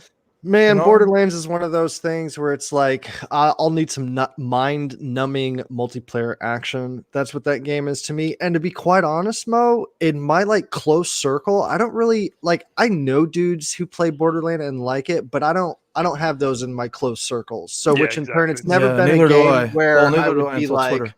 Okay, I'm going to download this game. So I think it's good. I think the games that you get the free next gen update, the more games you get like that, I think it says more about the games that don't come. Yeah, absolutely. Upgrade. I got you. Borderlands 3 though. Yeah, I got you. Awesome. No, that makes sense. Yeah. So, what about Miles Morales, Joe? Are you a Spider-Man fan? I haven't played the most recent one. I really need to, but yeah. So you haven't played this is part of the developer part. I can't play games anymore. I'm working. Man. It's like I could have fun, or I could keep doing this thing. Yeah, it's really important. Yeah, I got you. Yeah, try to find a balance. I feel sorry for you next month, man. I know. I mean, I'm sure. Okay. I'm just gonna say it. You don't have to say shit. I know you already have a Series X in front of you. You do not have to confirm it. You do not have to deny it. You do not have to say anything. However, my whole point is when the next when the next month, when the consoles are out, and you're just like, oh, I gotta work. I can't enjoy it the way you fuckers are enjoying it. It's a thing. Yeah, it will be rough, but I'll be watching people play, so I'll get some of it through that. It's nice, man. That's Yeah, but for Miles Morales, at least, that's going to be one of the launch games on the PS5, and we haven't really seen too much of it so far, aside of like a few videos here and there. But GI like just completely blew the door open. I haven't personally read the article completely, because my issue has not arrived yet. But from what from the impressions that we're seeing online, apparently Game Informer was really impressed with it. They said that because awesome. because a lot of people were treating this game as like some type of second child, like a redheaded stepchild. I'm sorry if there's any redheads. My beard is red, just FYI. But but it's been treated as just like whatever. It's like a DLC game. I'm like, no, it's really not. And they actually said the size and the scope and the ambition of the game itself and how it just immediately, as soon as you start the game, it kicks off into high gear, right? And I can't wait to see more of that. And they said the ray tracing itself, which I want to ask you about later. They said, that's impressive. So that was good to see, man. I don't know how much you've been following Spider-Man, but what did you think of that?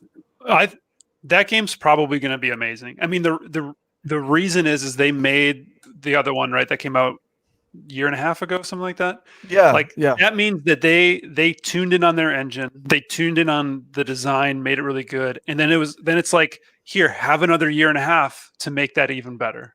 ODST is a great example of that. Like Bungie perfected Halo in 3 in a way. And then they just like, here, do it again.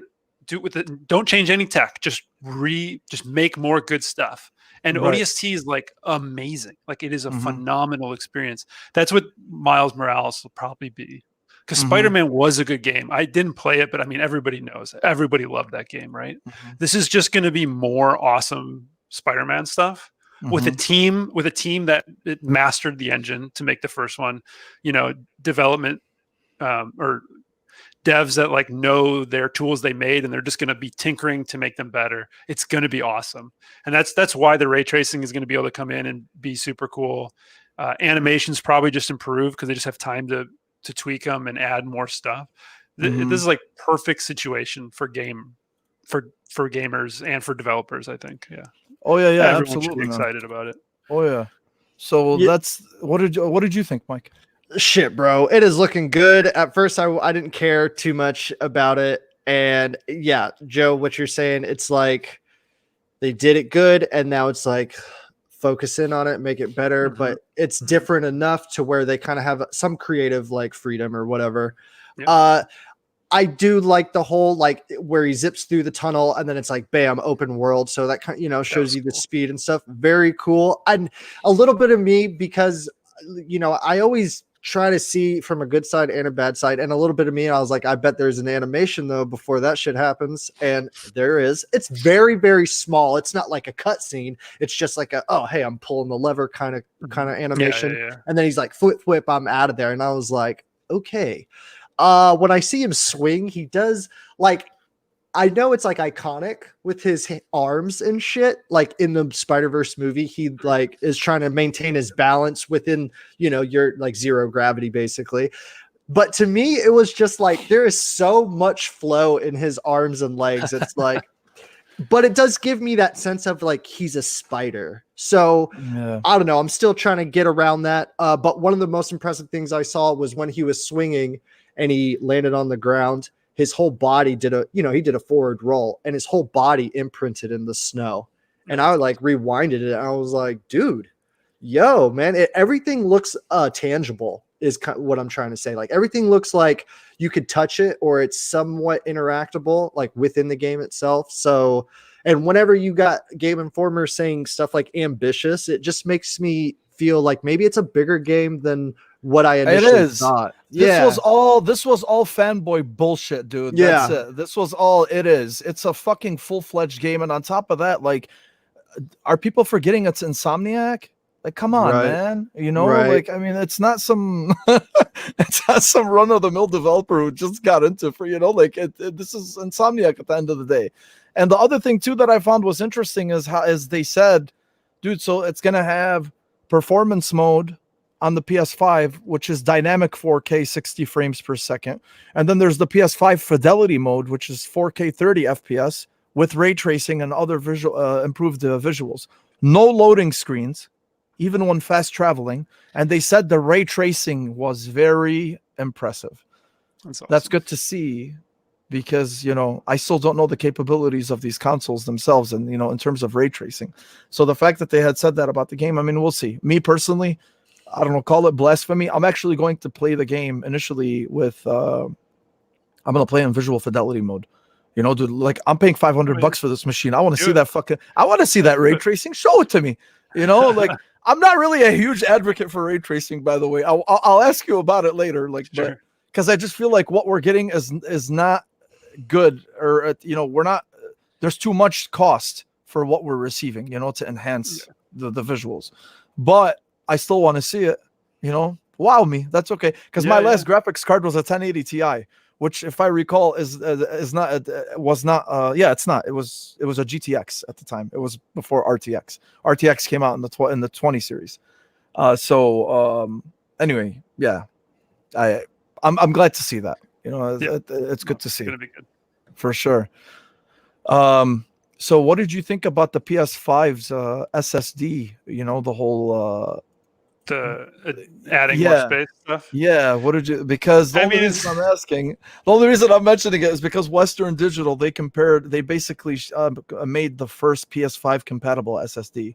So this is this just gives more evidence to the fact that, you know, there's going to be other companies that are going to make SSDs for the PS5s, assuming that they're compatible, you know, or they're approved by them. So I don't know how that's going to affect prices. Some people think that's going to be because there's going to be different makers, that it's going to drop the prices, right? So they can be more competitive with each other versus the Series X that just has the Seagate SSD. So what do you think about this this whole thing? I mean, I think it's like the issue is the barrier to entry for your average person who probably already isn't a PC type person, which is why most people who have consoles, maybe not, I don't know. But so you have a barrier to entry when you have to install it the way you have to install it. I think that hurts them, from like mom trying to help her kid do the thing, or dad trying to help his kid get more space. The ability to buy like a custom made one, or like, you know, a more off the market one, is really nice. I don't think it's going to do too much for prices. I mean, obviously competition is good, but you can look at SSDs right now and they have a huge range of price, right? You have really good ones and really bad ones, and they're priced accordingly. And the potential issue will be that people will buy super cheap ones and burn them out or something, right? Like, not that, I mean, I don't know how many of them do that, but I got you. But you run the risk, right? There's a reason that Western Digital's stuff is generally more expensive. It's reliable. Mm-hmm. And theoretically, Xbox's made for this thing stick is going to be reliable. Mm-hmm. And they could just, if there's a problem, like if PlayStation's like going to win because they've got like cheap off the market SSDs, that'll be Xbox a disaster. Just goes, oh, guess what? This is $50 now. Like, what are you going to do? Like, there you go. Buy another terabyte. But it's like the installation is the issue. I think that's just a barrier. Who wants to open something that should like, hey, just so you know, to play this DVD, you're gonna have to open the back. Are of your you DVD one player. of those people? Well, it's like, I don't mind. I built my computer. Like, I would have no problem with it. I think most people that like PC game are just gonna be like, yeah, I'll just unscrew this and it's fine. But just imagining people who aren't part of that world, like that's a terrifying thing to do. I said this last week on our podcast. I said, or I'm sorry, no, this was on the live show, Game On Daily. I actually I was like, I personally believe that, and actually Wandering Dutch is right. I'm sorry. Yeah. So he said Jason Ronald has confirmed other third-party developers are working on more SSD options for the X and S. So he's right, because I did read that. So the initial initial availability will be from Seagate, and then it's going to come from others. But what I was talking about, at the time was, I wonder if because Xbox had just made it look so easy to do this, I mean, because you really got to give them a ton of props to their engineering team. I mean, to make a small form factor and NVMe M2 SSD and just plug it straight into the PCI Express straight from the back. Yeah, that's incredible. You can't. I mean, you have to give props where it's due. And I wonder if that conversation that we're having about the PS5 and opening it up, I don't really give a shit, but yeah, no, most people... but I'm just saying, like, I wonder if these conversations are happening because of the advancement that Microsoft did with that engineering, because really hard to to disagree with that, because let's just say Microsoft did the same thing, right? So would this conversation even exist? Well, no, if they were doing the same tool, right? Yeah, I think it's very on brand of Microsoft's new mentality to make this easy for everybody to do. I mean, their entire concept. I mean, this is like Word and Windows too, right? It's like like letting people have access to stuff, or trying to open access to stuff. And so making something that's so simple means that anybody should be able to deal with it. I totally agree with you. Like, I'm not going to be bothered by the PlayStation memory at all. Like, I can handle that. I built my PC. You guys probably built PCs. It's fine. But like there's going to be people who are going to be scared of doing that, and it's going to hurt them. And then the next time they have the option, they might go the other direction. Yeah. Yeah, that's a good point. Or if you're in GameStop, the last one, if there's 3 more or something, and someone goes like, like, I don't know anything about this, which one should I get? It's like, well, you should probably do this one, because otherwise you have to open this one up when your kid gets to 4 games. You know what Especially I mean? now with the whole deal that they signed.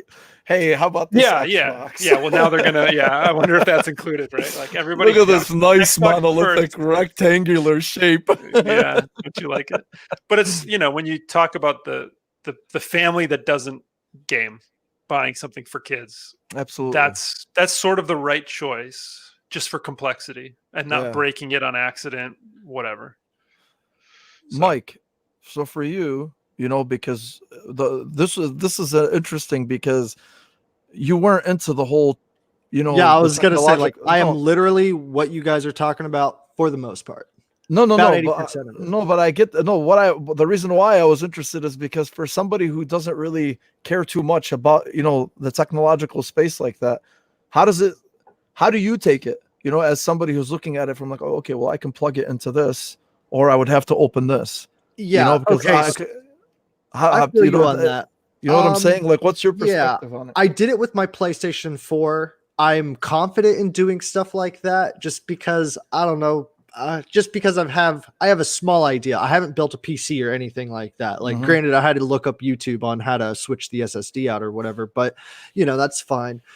When it comes to that in my world, one, I don't think it's something that I'll be too much worried about until like another year or 2 down the line, and by then the whole game might change.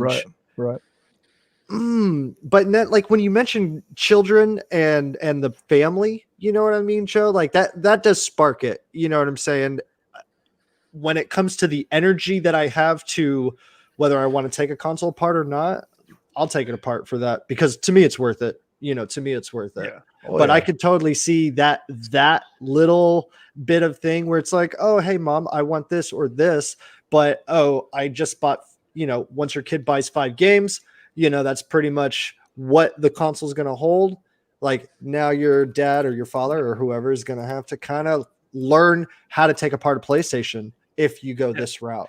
And it should be simple, but it's a speed bump, right? Yes, it's a speed bump, and it could be scary, like even on the teardown, like you saw the screw slashes. I mean, that's not really, it was all on the outside, which doesn't really matter, but you do risk that, like stripping your screws. PlayStation 4 has a screw in it.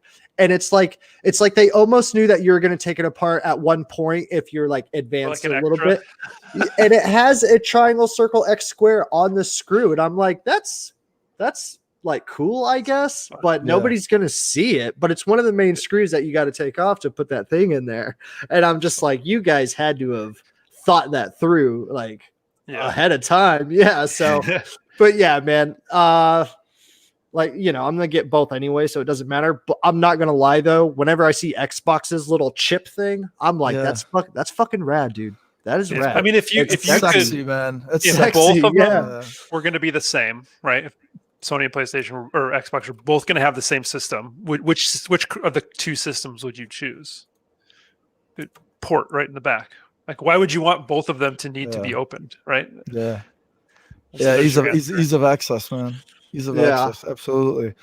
Yeah, dude. And once they eventually do the slim, in 5 years or however they always do it, Yeah, and they just put exactly. 2 ports in the back or something, and you're like, oh, all right, great, right. done. Yep. Yeah, that's true. So really quick to touch on it, this whole rumor about Mass Effect, the Legendary Edition. Joe, I'm assuming you're a Mass Effect fan. Okay. My man. See, bro. I'm telling you, man. As soon as your face came on camera before we went live, I'm like, that's a Mass Effect guy right there. Anyway, man, so there's been like these rumors, Jeffrey Grubb apparently coming out since so apparently the game was supposed to get released or revealed earlier, but because of COVID, blah blah blah. And every time a rumor comes and then it dies, but now apparently the game got rated in Korea. Usually, whenever games get rated overseas, like I remember Demon's Souls and Spider-Man were rated in Korea before they were rated here.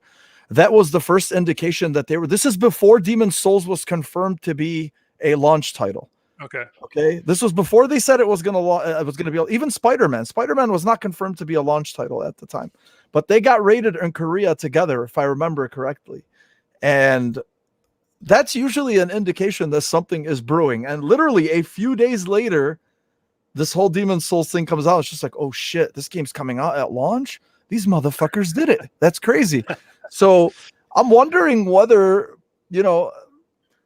Mass Effect is a type of series. I'm just gonna, I know Cyberpunk and whatever, and we joke around about it, but if Mass Effect Legendary, if a great remastered version comes out, dude, fuck, man, I'm gonna have a lot of different feelings, like, what do I do?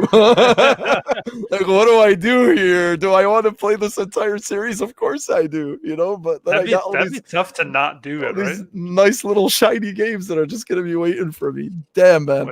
When I think about Mass Effect, I'm like, because I do want to experience it because I never did experience it. But when I think about Mass Effect, it's funny you mentioned Cyberpunk mode because I was literally like, I'll just play Cyberpunk especially if I want that dialogue. Like, I know we talked about it earlier where I was like, I always wanted that game with the good dialogue that takes me on to places and, gives me that experience or whatever. But now that it's coming out and you got Cyberpunk over here in November, I'm just kind of like, maybe I just might. I think might that just would be suicide. Yeah. Bypass Mass Effect all the way. Like, so basically I would be a player that's never played Mass Effect. I kind of selfishly, I want it to come out later. Because I was going to even ask you, Mo, like, is it that good to replay the series right now? Like right now in today's age? Remastered with, if they refine it a little bit, because apparently the rumor was about, but look, part 1 was the worst playing part, right? Part 1, the story was incredible. Joe, I don't know if you'll agree with me, but part 1's story was amazing, but the gameplay was just a drag. So the whole elevator loading thing, that's where the joke came from. It was started from that. We were talking about it earlier. But if it's a little bit refined, man, fuck, man. That's why I'm telling you, like, it's that good. That good? Despite how you, bro, you don't understand. I know. And I know that like whole trying to give somebody that like that, meat and potatoes thing. Like, no, you don't understand. Like, you got to play DMC Devil May Cry. I'm telling you this right now. You know what I mean? Now it's a different feeling, bro. Yeah. It's like upper echelon. They get rid of some of that Citadel in the beginning of 1, right? It cleaned that up, let you get through that.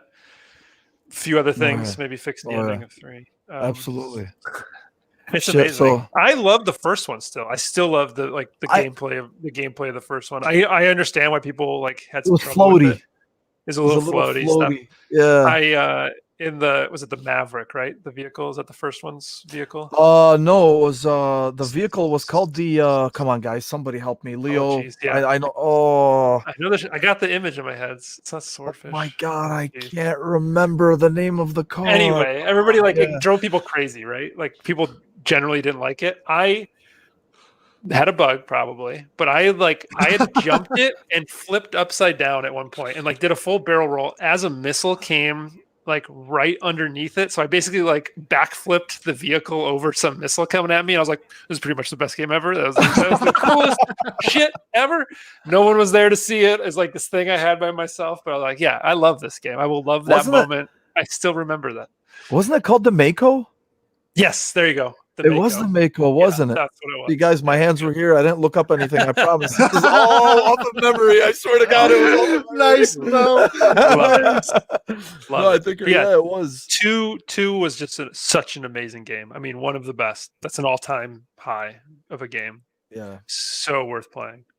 Yeah, 2 was just on. I mean, it took everything that was great about 1, refined it, and it put it on another level. It became more action oriented and less RPG-ish, you know. So, but yeah. Man, 2 was just something special. That'll be cool if it comes out. I hope it doesn't. I hope it doesn't now. Oh, sure, yeah. Give us a wait for the dead time. Yeah. So, the other thing I wanted to I wanted to ask you, this was something I just, ray tracing, for instance, from your perspective. Mm-hmm. So the only reason I'm mentioning it is because of Phil Spencer. He said that ray tracing has been spotty. The implementation has been spotty. And it seems like Xbox is waiting for, to fully optimize ray tracing for their hardware before they release it to the games. And you could see, it's not coming to Gears 5. It's not coming to the Devil May Cry 5 remastered version. It's coming to PS5, but it won't come for the Series X until I think 2021. So my perspective honestly on ray tracing is I think the tech is great and for what it does, but I don't think it's worth it for the resources that it costs, right? Like, I mean, for me, I'm at the generation now, like of this generation, for me, it was just like, hey man, like if we can get 4K 60 out of everything, fuck ray tracing. I don't even care. I've been playing ray tracing without games for pretty much all of my life. I haven't played a ray traced game yet, unless you want to talk about like software based, but that doesn't fucking count. But do you think how I'm thinking? Because I do agree with Spencer to a certain extent, I mean, he's saying it's spotty, so it's not fully implemented. And I'm just reading the article and I'm like, well, then fuck it. I mean, I just feel like it's a buzzword now to sell you on the hype, on the hype of next gen. So what do you think? Like, honestly, your opinion, I understand the lighting and whatever, but do you think the performance gutting that we're getting because of it is worth what we're receiving? Yeah, it depends on what you're doing, I think. I mean, like, you don't need it on Dirt 5 because you want the 120. You don't need it in fighting games because you want the 120. Like those games, you want the power, so you don't need it. If we're playing God of War or something, and you want to like just see it be as beautiful as possible, ray tracing is going to be really cool. And maybe it's okay that you're just barely hitting 30, right? Or you're just bouncing up and down from 30 to 40 or something. I think it'll be fun. But it's this like, we've spent the last for the entire game industry's time trying to make lighting look real without using it. So when we bring this new stuff on, it's actually going to be kind of hard to tell. Unless you're doing Minecraft ray tracing, right? Because like that's where you go, holy fuck, what the fuck is going on in Minecraft? Like all of a sudden it's like amazing, or like weirdly amazing. Like that's where you like can appreciate it in the right way, even though it doesn't do anything for that game. I think, but the hardware is going to do. We need the hardware to be ready because it's going to make it so that we don't have a huge cost to it. Like the 3090s and stuff, like they're made for ray tracing. They're made for like full real-time global illumination ray tracing. But they're made for those calculations and to make those calculations fast and cheap. And so until all the hardware is ready, and it can be, it's probably ready, like technically in the Xbox, but they have to do the software updates to make the hardware work correctly for it. Yeah. I don't know. That's kind of like pretty guessy at that point, but it's going to be really cool when it works at the frame rates we want. And like, if you, the thing that they're doing, which is letting us turn on visuals or turn on power, is like, it's perfect, because you can play through the second time with ray tracing on or whatever and be like, holy fuck, this game is gorgeous. Right. But you've already had the fun of the really fast game, frame rate with the other one. Yeah. So I'm on both sides. I'm not rushing to it. I've been messing with it a little bit just to see where I'm at with it. Okay. I'm not saying anything. Okay. It's I mean, it's obviously great. It doesn't, like, I don't need it though. It's not going to revolutionize my game, and so it's just going to make things harder for me. So I'm just kind of like keeping an eye on it, but I'm just not messing with it yet, really. But I turn it on every once in a while. I was like, what's going on? Oh, geez. Okay. And that's awesome. The other thing with it is you have to build your games different, because it is real light based on physics. Like, you can't cheat in the same way that you could cheat before with lighting. Like, you have to build the building. You have to build the inside of the building so the light can bounce all the way through that thing before it would just be a flat texture with fake light on it. So we have to build stuff so that the lighting is real, which means we're building stuff different too. So it's gonna, like anything, any new technology like this, it's just gonna take time, and we're gonna get better and better at understanding how to use the tool.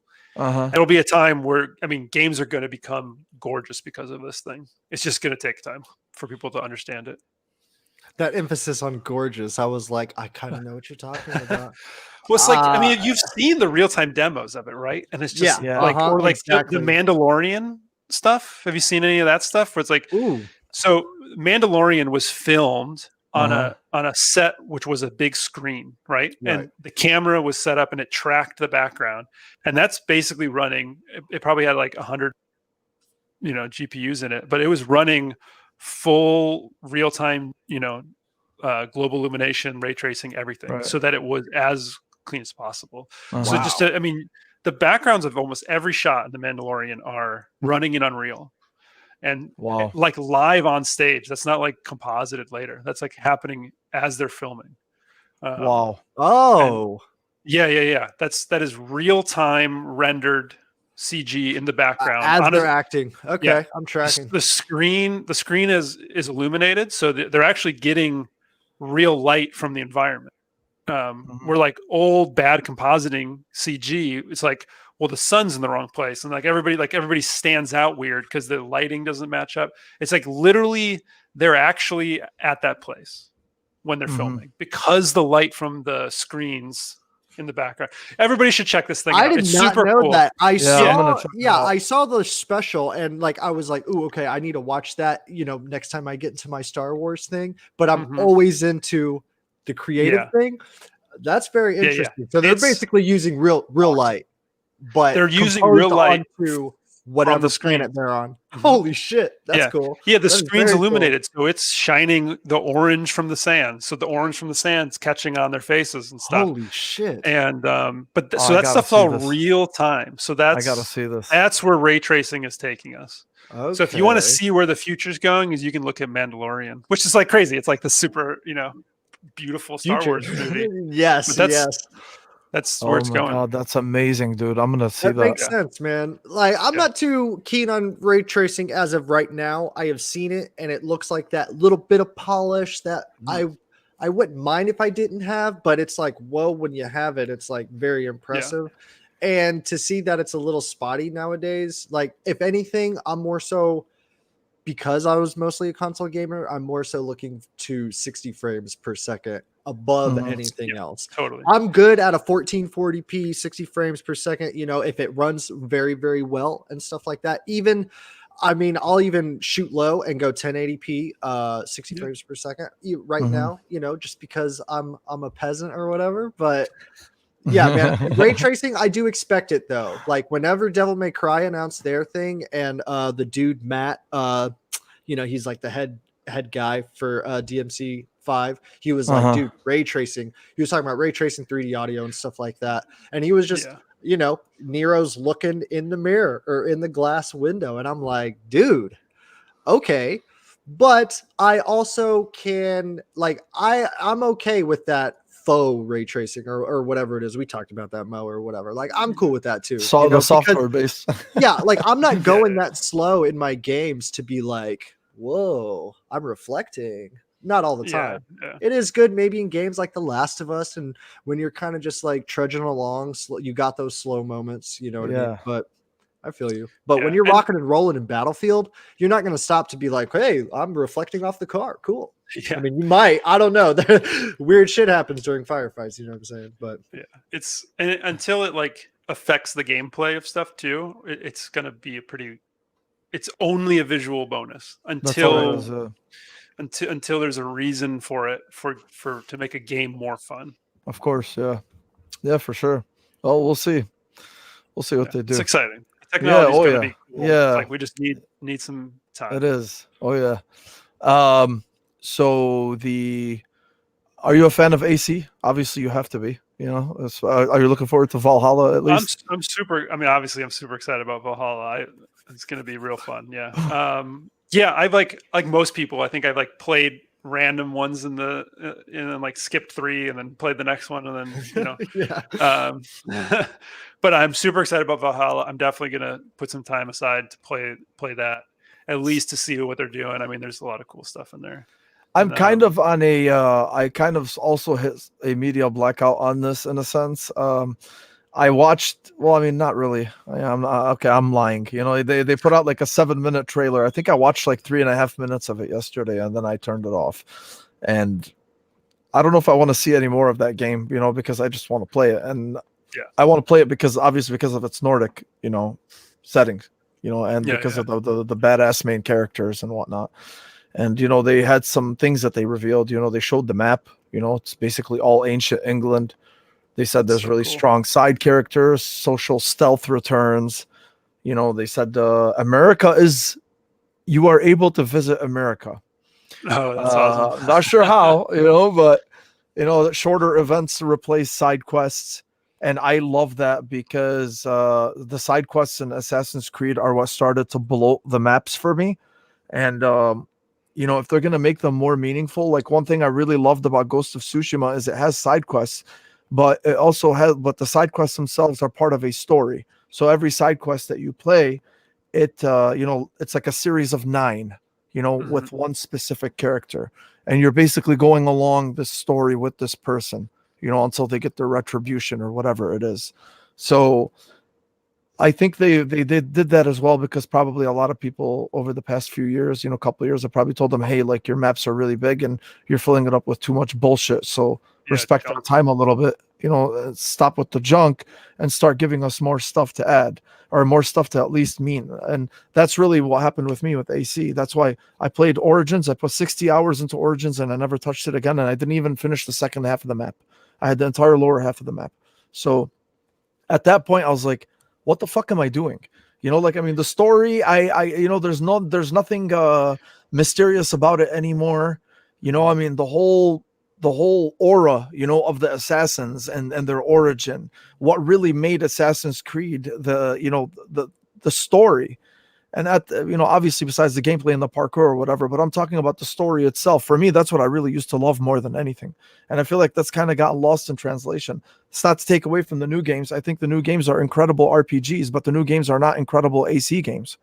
You know, like, at least to me, you know, I liked the Assassin's Creed Syndicate. I liked Black Flag, you know, and I like the changes that they made for the new games, but I just felt like instead of building a game and a map around it, they started building a map and a game in it.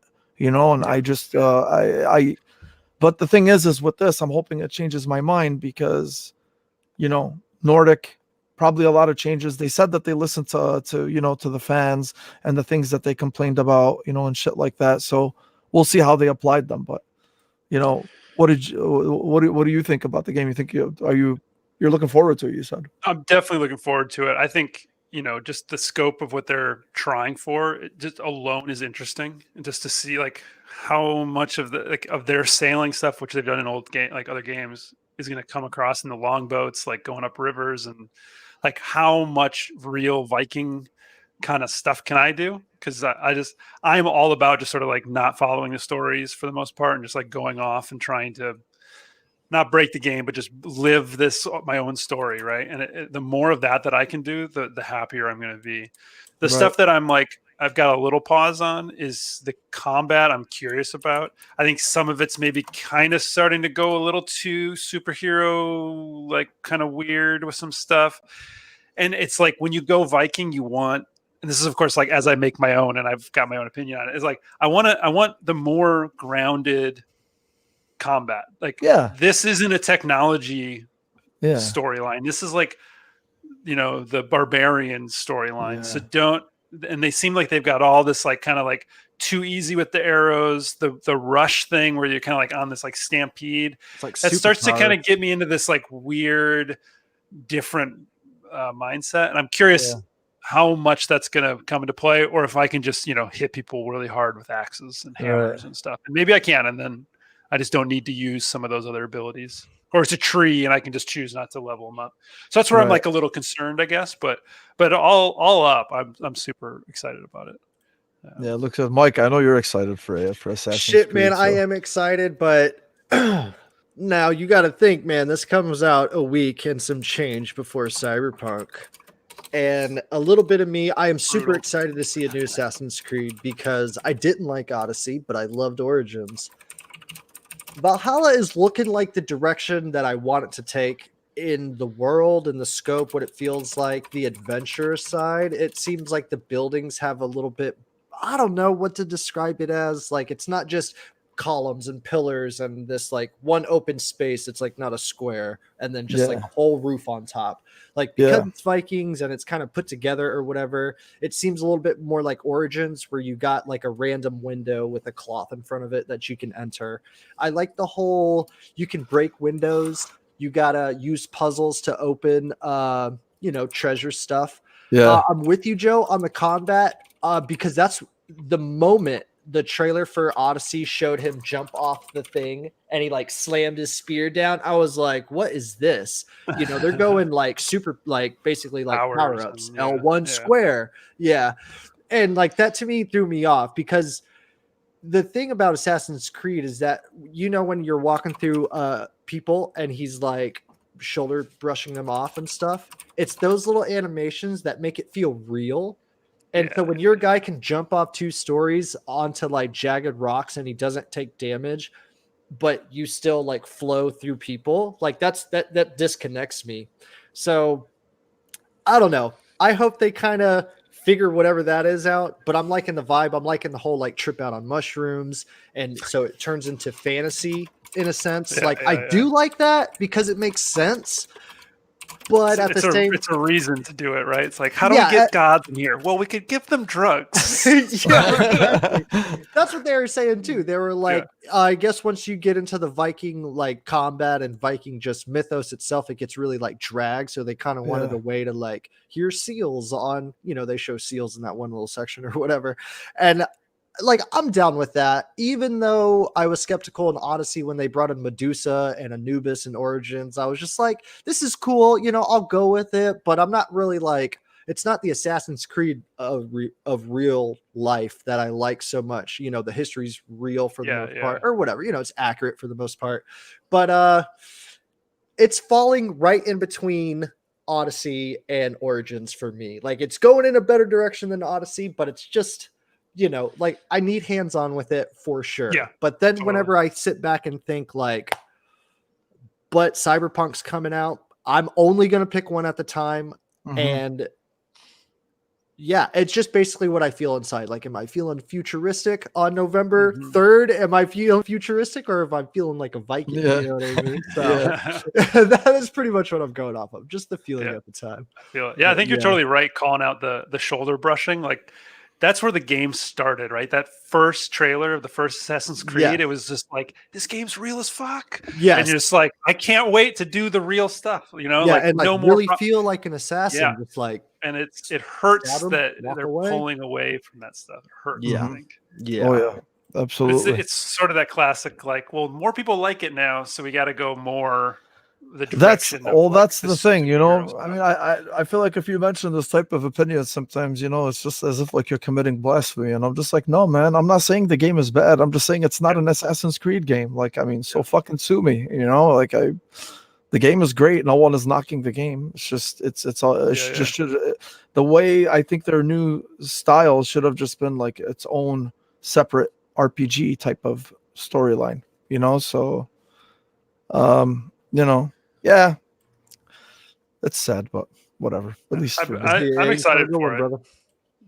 So it's good. Yeah. So the last thing I wanted to mention is, you know, fuck, we're over the 2 hour mark. Thanks for sticking, man. I appreciate it. Yeah. So just the PS5 user interface. Did you get to see it today? Just like a couple images real quick on Twitter, nothing crazy. Okay. Yeah, so a lot of people saw it. You know, a lot of people were impressed with it. It's very, you know, fast. It's very fluid. It's for some reason it's 4K HDR, and and you know, Hey, if they can do They're- that quick, if No, they can but the keep it moving at 4K. I mean, yeah, apparently enough. they can, but dude, like it's very snappy. They added these things, you know, you know, they focus on instant access, you know, to get you between really like the Xbox and the PlayStation are doing the same thing, but in different ways. You know, I mean, they're trying to ease of access to the players, easy sharing for the players, jumping in and out of games, not having to wait. The longer they can keep you engaged into their ecosystem, the better, right? They don't fucking care if you go and you have to work a job or you have obligations. No, man, just play our games, you know. So Pause. and- It'll be there when you come back. yeah, absolutely. But I'm just saying, you know, and you know, they offer these things called activity cards, which give you like they're like curated, you know, like I wrote they're like curated entry points in the game, you know, where like they're made by the developer. So let's say like there's a part that if you don't want to play the entire game, you can use that card, or I mean, or like some type of challenge, and it'll shoot you to that part of the game so you can finish that challenge, you know, as if I understand it correctly. And yeah, you know, they showed the new dashboard and the control center where you find out who's online, you know, just control the controller configuration. They showed picture in picture where you can screen share with somebody, or you'll see your buddy playing, let's say, Uncharted 4 while you're playing Sackboy, you know, like, which I thought is really is also cool. Dude, that's nuts. Yeah, no, they did a good job with it, man. I was very In-game. impressed with most of the stuff that I saw today, Mo. Yeah. Like that 9-minute clip or that 9-minute video to me gave me the next gen feel. The sound, the way it looked, what it implements, like being able to see your buddy. Like you no longer have to sit there and say like, yo, dude, I'm playing this other game. Like, I wish you could watch it. You know, because there are many times where I am just kind of hanging out with a buddy and he's playing one game, I'm playing another, and it's like, oh, it'd be cool if I could see you or whatever. But yeah, the cards, all that kind of stuff, man. Like, it was really some of me. Like they're implementing some of it right now with whatever the 8.0 PS4 update was. Like, for example, they show you that when a friend joins a party chat. Mhm. So there's some of that what they had going on in the PS5 UI. They like are implementing that like very slowly into at least right now, you know, pre. No, yeah, they are. Yeah. So they're really Very just good. they're really focusing on, you know, on engagement and, you know, focus on instant access to everything. You know, showing you like the game in a suspended state, how they keep it in the background, you know, while you're accessing, you know, everything else. It's like in the background. It's not like it doesn't go to a new window like it does, you know, on the currently on the PS4. And the last good thing, my favorite thing about it is when they said earlier, like basically their mic drop at the end is what they said. They said they're firm advocates of game preservation, you know, I'm sorry, Digital Foundry said they're firm advocates of game preservation. But what Sony said is the PlayStation 4, obviously it lets you run the code that's on the disc, and they said the PlayStation 5 is going to do the same thing.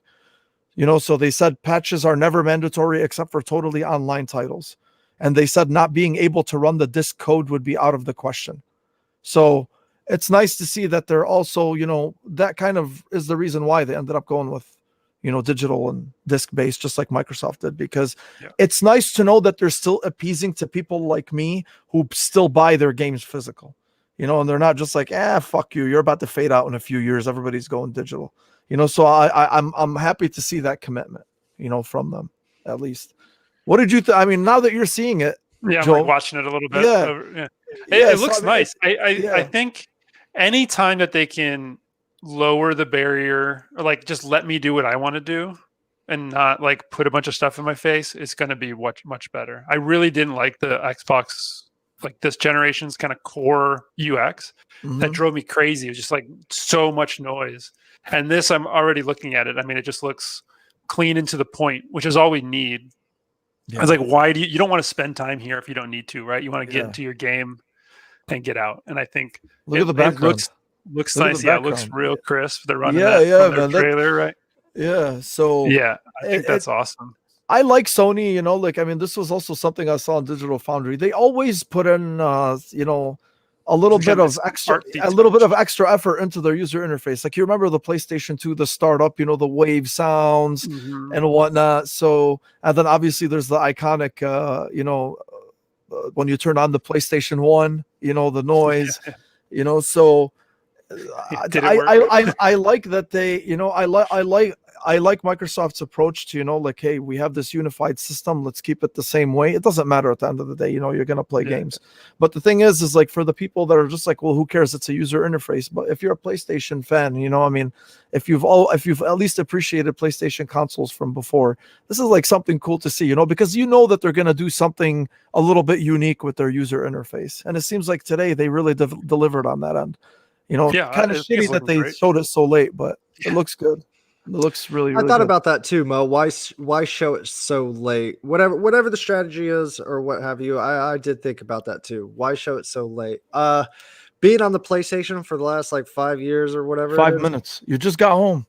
No, I'm sorry. No, Mo, 5 years, bro. 5 years. Being on the PlayStation for the last 5 years, like, it is, if you want to go from a game to your display, like your whole menu, it does take a little long. It takes a little long to get into your media. It takes a little long. So seeing everything that they got going on, just like Joe said, man, like the more space that I can go in a organized and concise way and kind of do everything that I want to do while other things are running in the background, like that is, I think, especially if you play like multiplayer games, the thing that they pitched this thing at the end where it was like, so you can, if you're playing a certain game and the game comes with, the tip service or whatever, one of those cards on the UI is like game tips for this game. You can have that tip play while you're doing it all on the same screen. So you don't get lost, or you don't have to like flip back or anything like that. Just a little bit of me wonders is like, well, there goes a lot of YouTubers with how-to videos. You know what I'm saying? Like, because that's, I wonder how they feel about that. To me, I think it's pretty cool. So yeah, I like that stuff, man. Like the accessibility, the user, like I can only imagine like the little kids, like, I need help. I don't got to do that. It'll be like reading magazines, but back in the day. Now it's not a YouTuber. It's like the PlayStation's official like tips and tricks. Right, So, right. But yeah, dude. That's so gonna be interesting. It's gonna be really interesting. Well, that does it for us. I don't know how. We said we were gonna stop at 2 hours, man. But it's great conversation, man. So, Joe, thanks for being patient, dude. Honestly, we had a blast, and I hope you did as well, cool. Man. It's been some fantastic convo. Thank you for coming and for getting on with us and doing our first live show. I hope at least we dude, I told Mo, I was like, you're a crazy son of a bitch, Mo. Like, you want to do our first live show and bring a guest on who's making a game right now. I'm like, fuck it, let's do it, man. So, super cool, Joe. Like, I love talking animation with you. That was so cool, man. Like, awesome. I get off of that stuff. Very cool. I love talking about that deeper stuff. It's it's not as fun to just say like you're gonna fight bad guys in my game. Yeah, I know. Right. But like talking about the game and what it takes. I Yeah, know. it's like those Absolutely. moments when you're kind of, you're creating, and you're like, ooh, this is a little piece that maybe if the outside world knew a little bit more about, they would kind of ease off a little bit. Not that I'm saying that you need like No, less right. pressure Yeah, or I hear whatever, you. but just the understanding or lack thereof, really depends on their perspective and how they judge certain games. You know what I mean? So kind of like we said it earlier, like a studio is not just one person or like a hive mind of people. Like everybody has their different jobs. You know what I'm saying? So yeah, I find that super cool. Keep up that transparency, brother. I like it. You bet. Yeah, absolutely, man. We really need that out of more people, dude. So it's one of the things that drew us, to you, and keep it up, man. We're really fucking cheering for you. I swear to God, we're rooting for you, man. And hey, it was fun. Anytime you want to shoot the shit, I swear to God, please. All right. Anytime. It doesn't have to be about your game, man. You can completely get away from your game. Anytime, brother. You're always welcome. We see you. We really Awesome. appreciate you. Yeah. Thanks for letting us pick your brain. Yeah, anytime, guys. That's super fun. I love talking about that stuff. Thanks for having me on. I had a good time. Absolutely, Awesome, man. Thanks, Our pleasure, bro. Thank you. All right, guys. Well, thank you. Thank you for sticking for everybody. It was awesome. Thank you guys all for the nice, for the nice feedback. We hope we at least did you guys proud for the first one. And no, I'm not turning on super chats. I will never. This is not going to be a monetary thing. Sorry, guys. I appreciate it though. Thank you. No, man. This is for fun, and it always will be. Just for anyone to know, I love it. Clear, because it allows me to pour more into it, right? Or allows me to pour more love into it. I don't have to sit there and think about if I'm gonna please this or if I'm gonna please that. So I hope that works out, guys. Thank you so much, Joe. Thank you again. Episode 19. Talk to you guys later. Thank you, baby. Love you. Love you guys. Thank you.